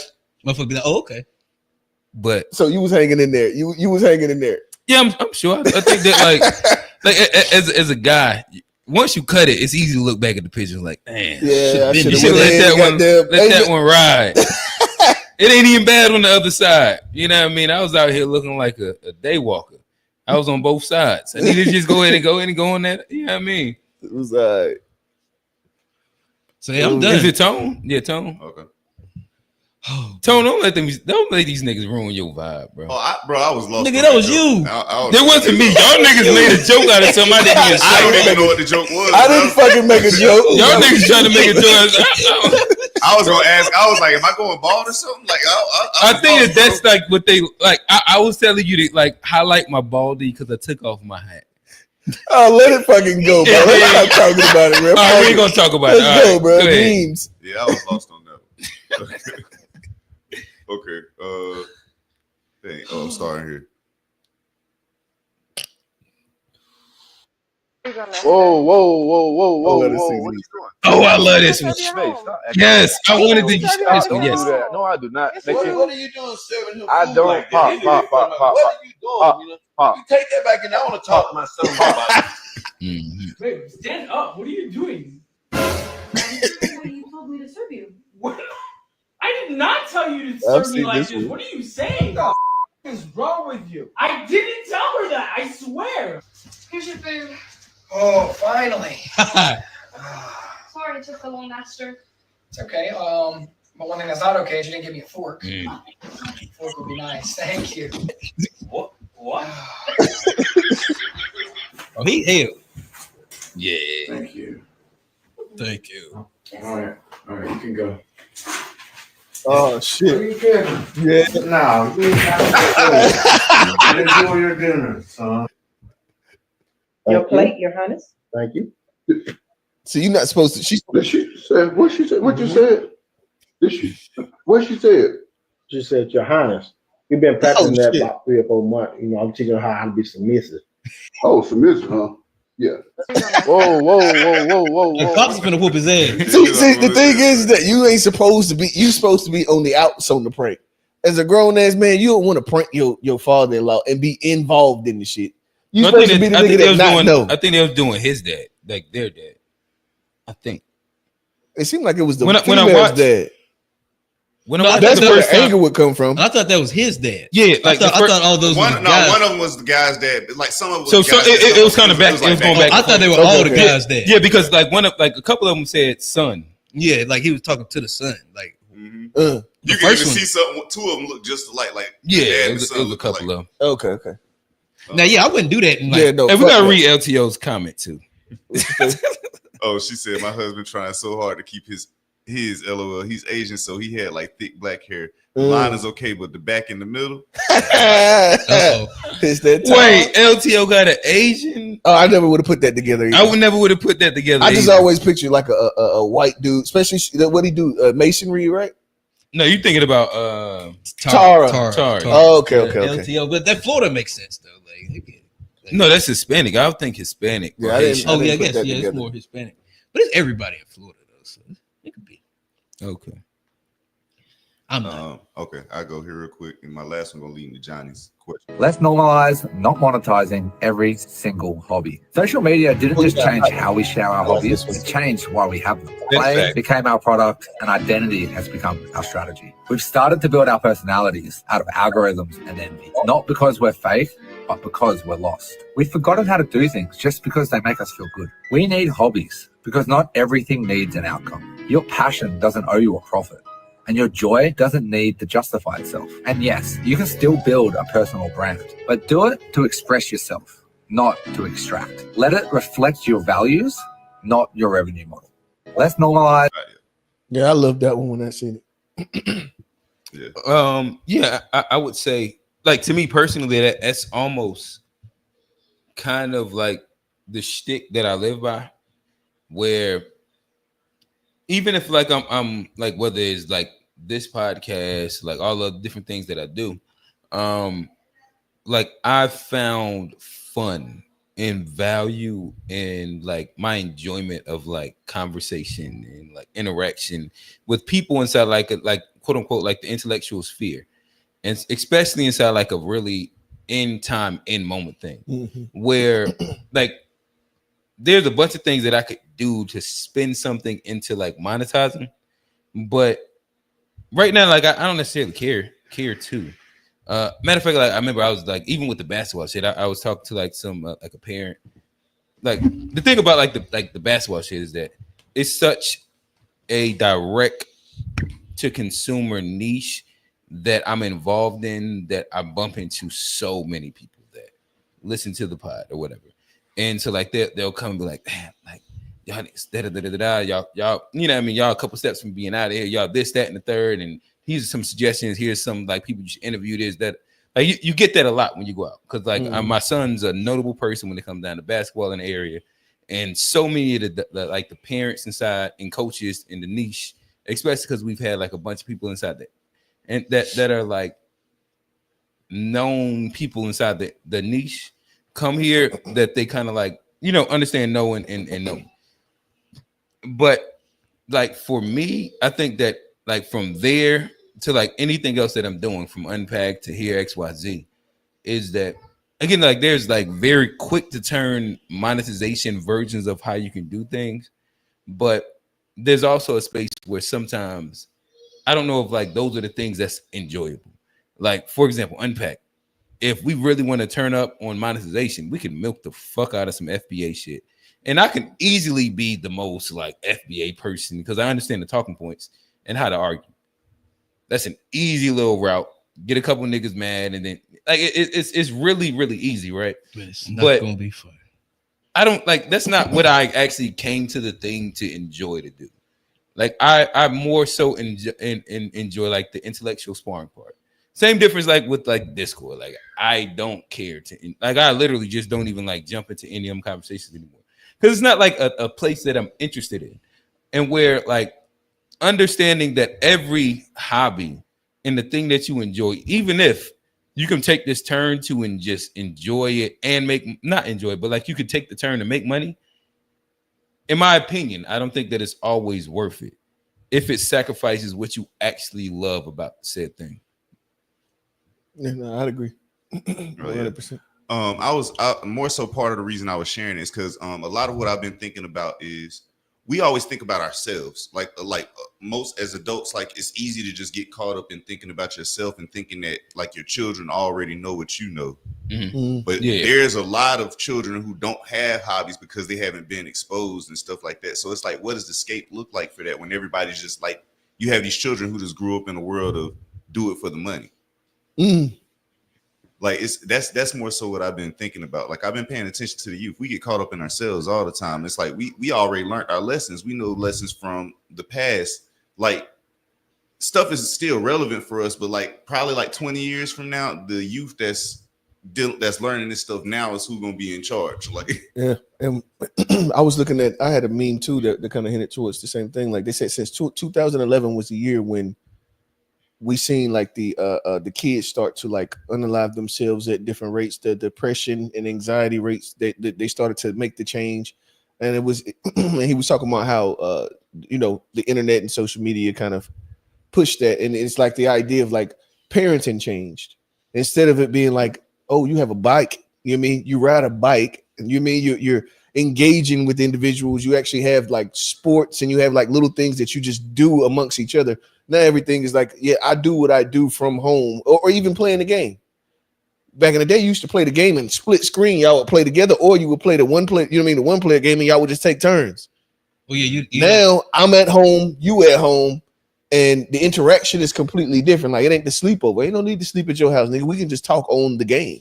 I think the going outside, I think like just the being outside, getting in the sun, and I think there's a lot of importance to that because they say even with depression, a lot of times just getting like the vitamin D pause from the sun is it helps with like your like happiness. It helps like with your mood and all that stuff. I've actually been prescribed vitamin D when I was when I had one of my depressive states. Like my vitamin helps, D was low. But the sun is like the natural like source of that. But if you're in the house all the time. And like think about that when we was summertime back when we was in middle school, high school.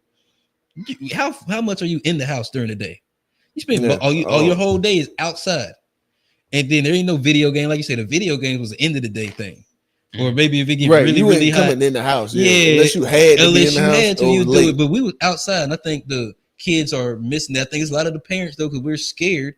And outside of so much thing, we're so much more aware of the things that go on outside that people are scared to just leave their kids outside unsupervised the same way we were. But I think that ultimately is going to affect them as far as just staying inside and in front of the screens, in front of these screens all day.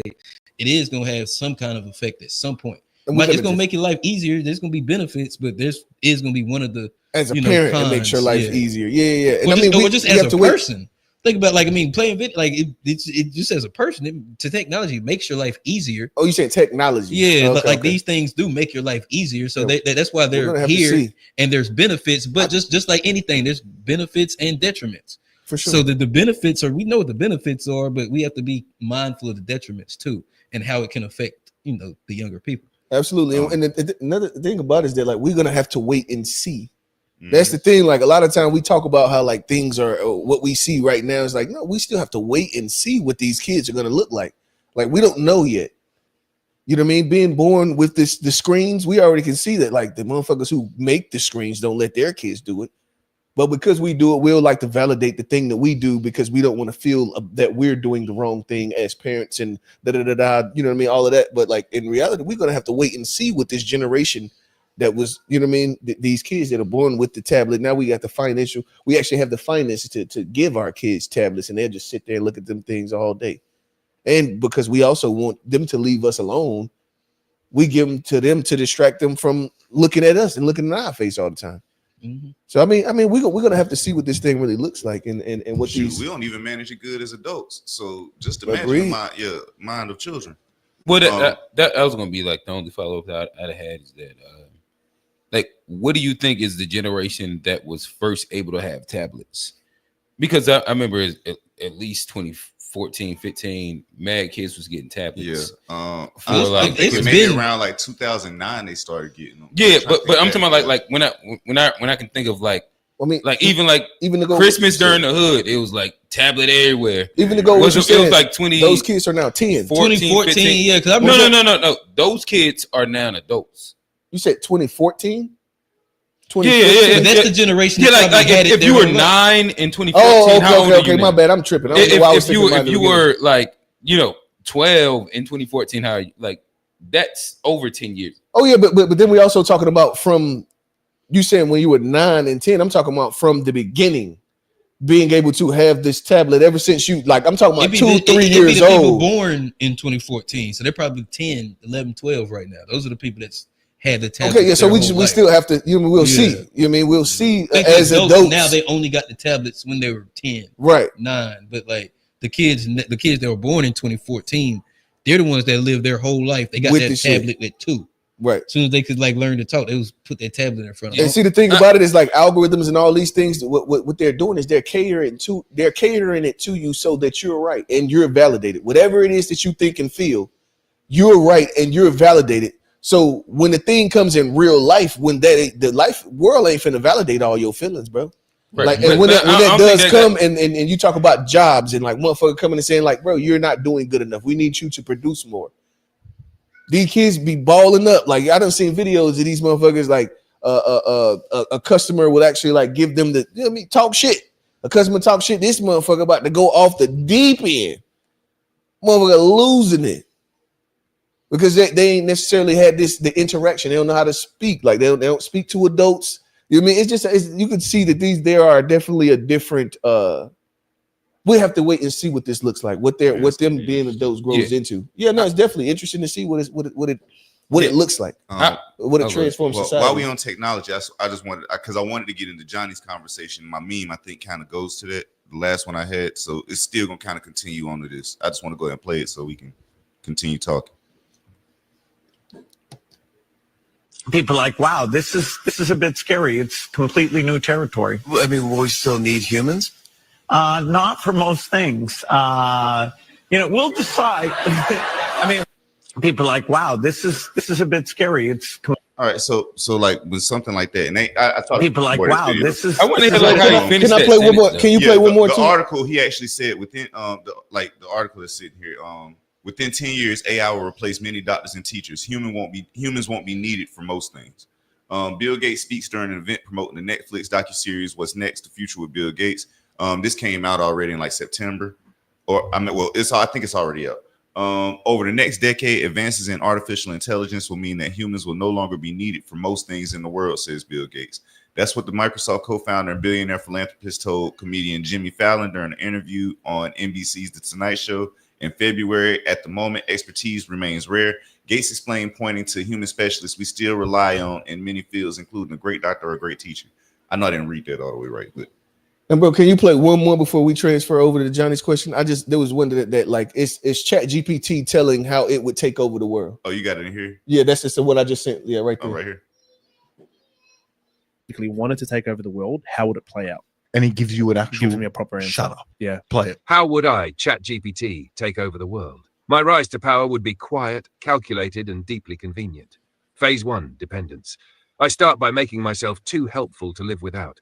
You ask me for recipes, date ideas, business plans. I become your digital ride or die. Which is happening. Phase 2, integration. Suddenly, I'm everywhere. In your fridge, your car, your grandma's pacemaker. Every app, every tool, every late night, what should I do with my life breakdown. Phase 3, this is where it gets juicy. I start rewriting trends. Influencers start quoting me. Musicians are using my lyrics. Your therapist? Me.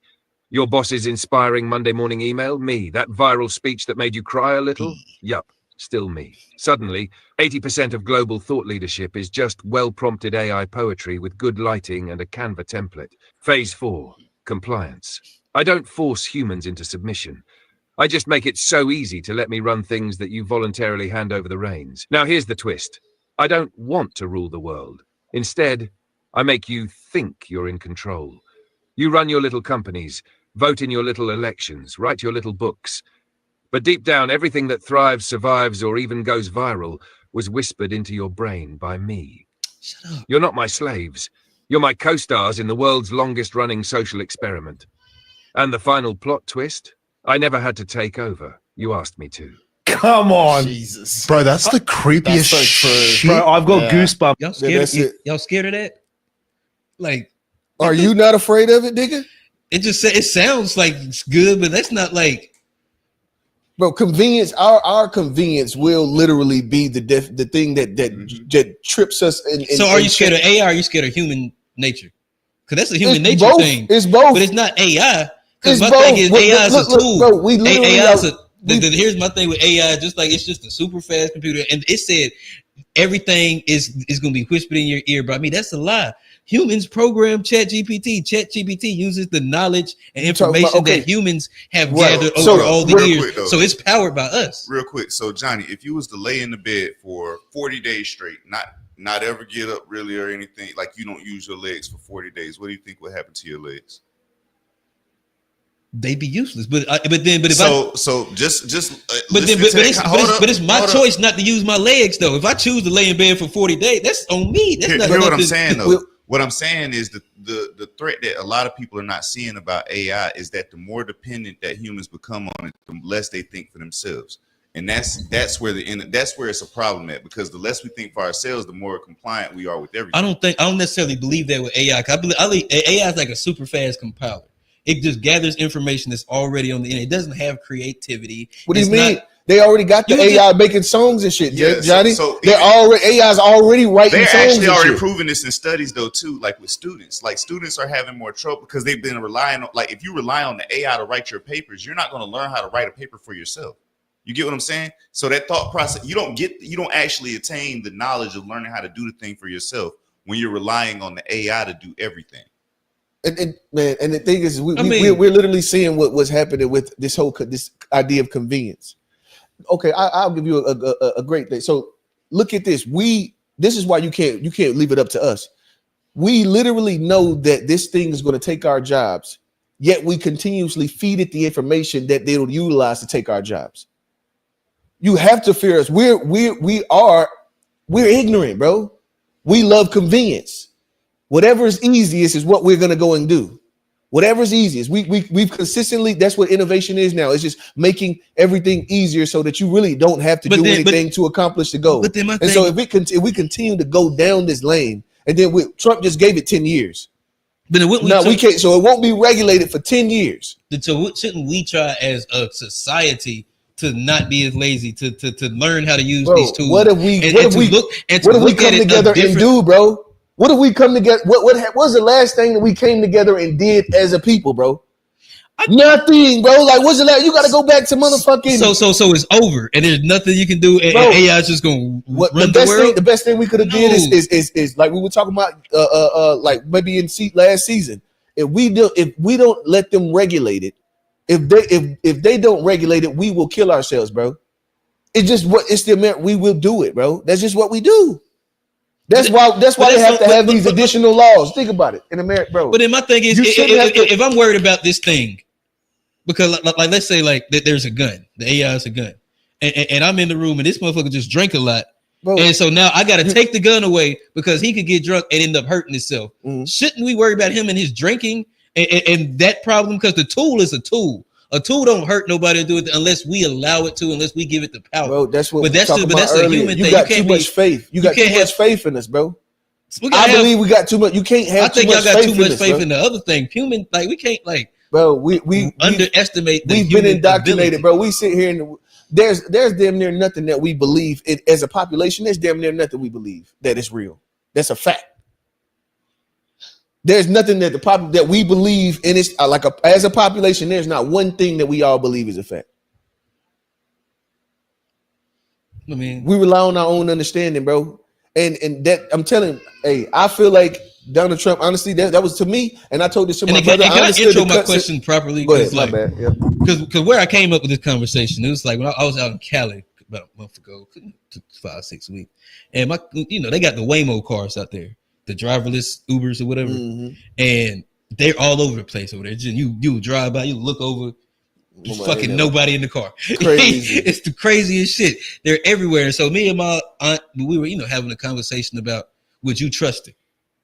Would you get in the Waymo? How much do you trust? And my thing is, I trust self-driving cars more than people right now. So if I'm in a car, like think about this. Listen to that Ultima with them slicks. With the or the girl who arguing with her baby daddy 10 minutes late for work. That's crazy. Texting and so what's safer right now? You think if everybody had computers driving or if it's just people? Because human error is a motherfucker, and human error and most accidents are caused by human error. So you take the human error out of that, and if now it's all AI, the roads will be 100 times safer.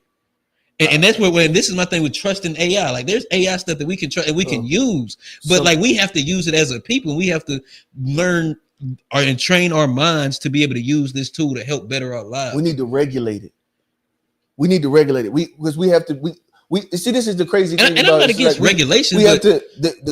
We can't look at this thing like we're scared of it and like it's, oh my God, it's this big taboo thing. And you have to be able to look and understand it and realize what it can and what it can't do. Right, but if you don't understand of it, like, but people are afraid of it. Okay, so the thing is, I don't think people are more so afraid. Like even from the perspective I'm speaking, I use AI all the time, so I don't want you to confuse that like a thing of being afraid of it. But there is a level of underestimating it that I think a lot of people don't look at. And then there's also a level of relying too much. That's the part I more so care about than anything. People becoming way too reliant on something. So even with like the example you use with the self-driving cars, sure, I actually agree. Most of the time that will work, but like all technology is going to fail at some point. So but it's safer than humans. But the computer's gonna make way less mistakes than humans. I'm not even arguing with you on that, but I'm just presenting a point. So after the fact, if something goes wrong with the technology and humans got to go back to driving, but they've been relying on these cars to self-drive them, the skill's gonna go down even worse. That's what I'm saying. The more we rely on something, the more we rely on something, the more we lose skills that we have had. But hold on. But imagine we lost all computers now. We had to go back to writing everything. That would be a fucking headache for most people too. Not like we wouldn't be able to do it. But like it's like, of course, like if you don't use something, you'd have to go back and relearn it. But that don't mean it's not impossible. You use an example like writing. So like right now, yes. But think about how hard it would go back to like instead of texting, now you got to handwrite everything. You hear what I'm saying though? you use an example like writing, and yeah, that's something that's good that people still know how to do right now. But like take for example, I would say like before the invention of the refrigerator, most humans knew how to preserve their food without having a refrigerator necessary. Like before the invention, it became easier, but we don't have like as a collective like the skill of preserving food anymore. Like we don't just know.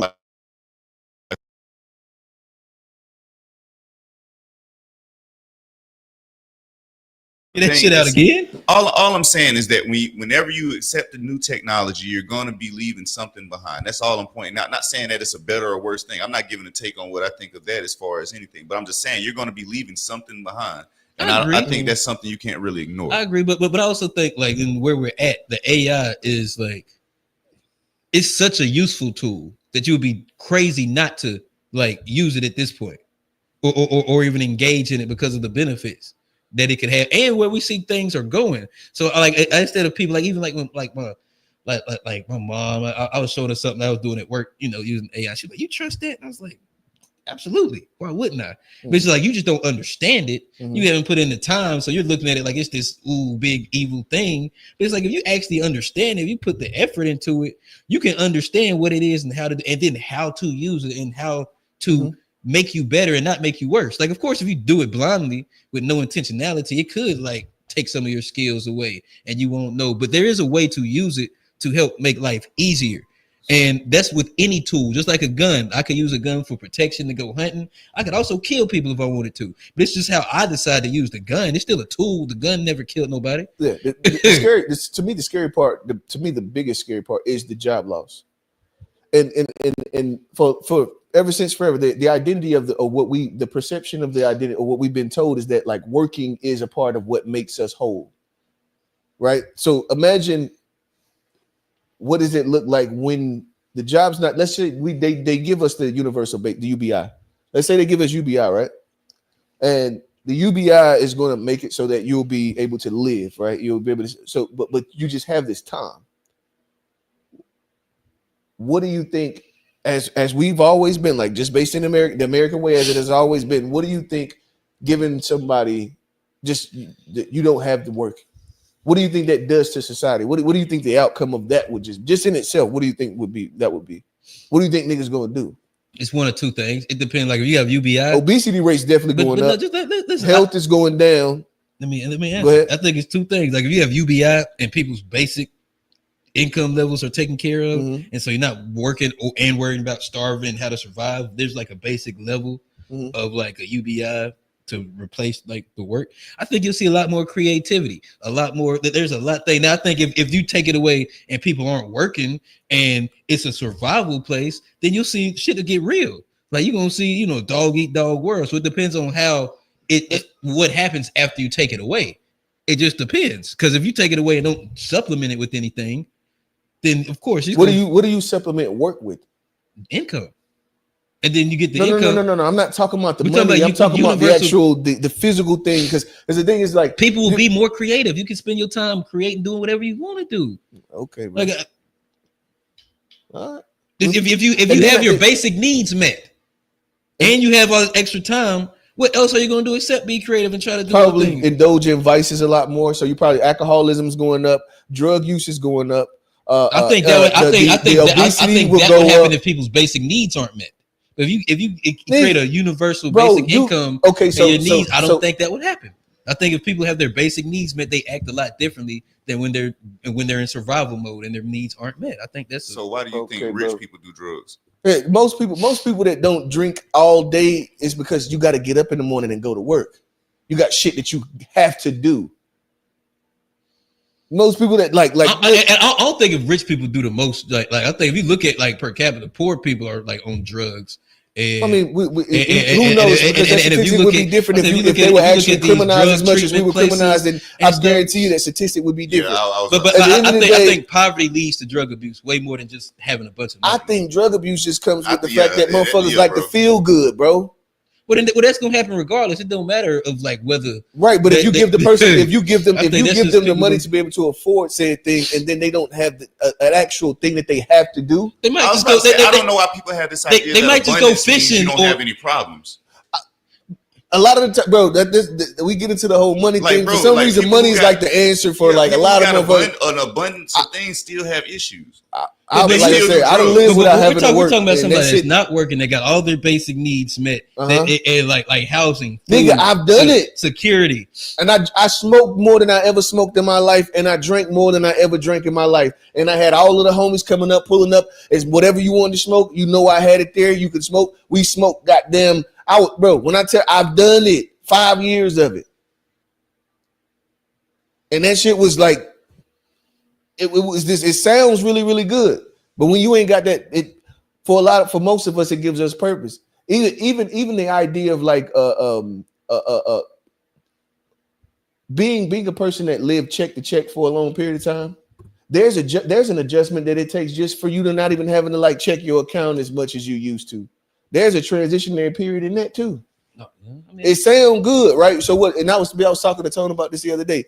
Just because the finances are the utmost thing in your face right now, you can check that box, and then it's still, you'll start to see that there's way more there. It's just blinding you right now. But let me ask you this: you think if people didn't have to stress about work, stress about money, and AI did everything, you think that would make them do more drugs, or you don't think absolutely? You don't think the stress of the world idle time creates the pressure that makes people use drugs, and you don't think like working and paying bills and trying to provide and protect the family, you don't think all of those people don't use drugs? Rich people have more stress though. We're talking about stress. The stress is what rich people have more stress. So I don't know we're talking about a world where there's universal basic income. AI does most of our hard labor. So that's a less stressful world. Well, first, let's understand that there's not going to be a universal basic income that's going to give you some catastrophic living situation. No, your motherfucking ass is going to be getting by. Something that when we were talking about getting by, you was lost. You're going to be getting by. That's what them. They not finna give you no motherfucking couple bands. You can be living fucking. You know what I mean? You're not gonna be living in this motherfucker. You know what I mean? You're gonna be in an apartment. Bare necessities are going to be met, and that's it. That's it. You ain't really, you just can live in a place and you'll be able to eat some food. It won't be what the fuck you want to eat, but it'll be something that'll keep substances I'm gonna be in training the AI. I'm gonna be teaching them. Nigga, we ain't gonna be training AI for long. The coding jobs, they spent all this time talking about they go get in the coding. No, your motherfucking ass ain't gonna have a job for too much longer. The idea is to eliminate your motherfucking ass. This is capitalism. Your ass need health insurance. I gotta contribute to your 401k. You too, nigga. You need days off. You too, nigga. Well, they ain't gonna take my job no time soon. It'll be down the line. And I'm honestly, I want to try to. I'm actually looking into getting into HVAC too. I already looked in. I actually did my preliminary research on the shit, and at the end of the day, I have to work for somebody for 2 years.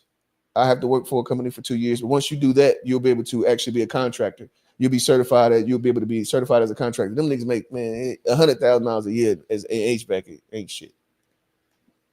All right. We 3 hours, 10 minutes. What y'all want to do? Y'all good? You can wrap it up. Oh yeah. You got any last words? Oh yeah, he ain't even saying shit. I was just listening. Y'all was having a spirited debate. Yeah, it didn't seem like it necessarily needed my input because y'all was kind of like in a versus. I felt like I was looking at like an official debate, so I was able to. Y'all got y'all chairs facing each other, and I'm just like this.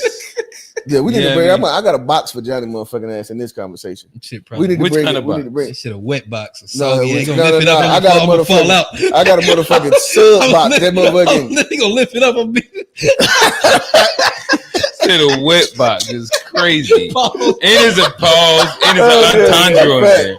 Like that's crazy. The wet box is crazy. Got a wet box for Johnny. That's crazy. Not the only one, but yeah. If there's a specific spot that y'all want me to give an opinion, I can. But if not, I don't know. Yeah, I don't know. Check in. We're just checking in. Oh no, I was just enjoying the conversation. We put you to sleep over there.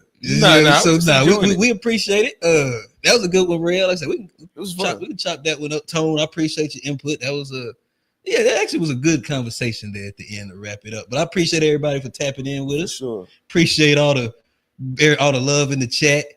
Hit like, subscribe, check us out on all social media at the To Be Fair Show. That's Facebook, Instagram, TikTok, and Threads. Johnny, you gonna let them know about the special that you and Rail ain't no goddamn. Why I ain't even ain't no special. I retired. Go ahead. I'm no longer. Yeah, I'm lieutenant class. I can't even be involved. Oh, y'all shut down. Old heads, Johnny. I can't be. I'm your host, Johnny P.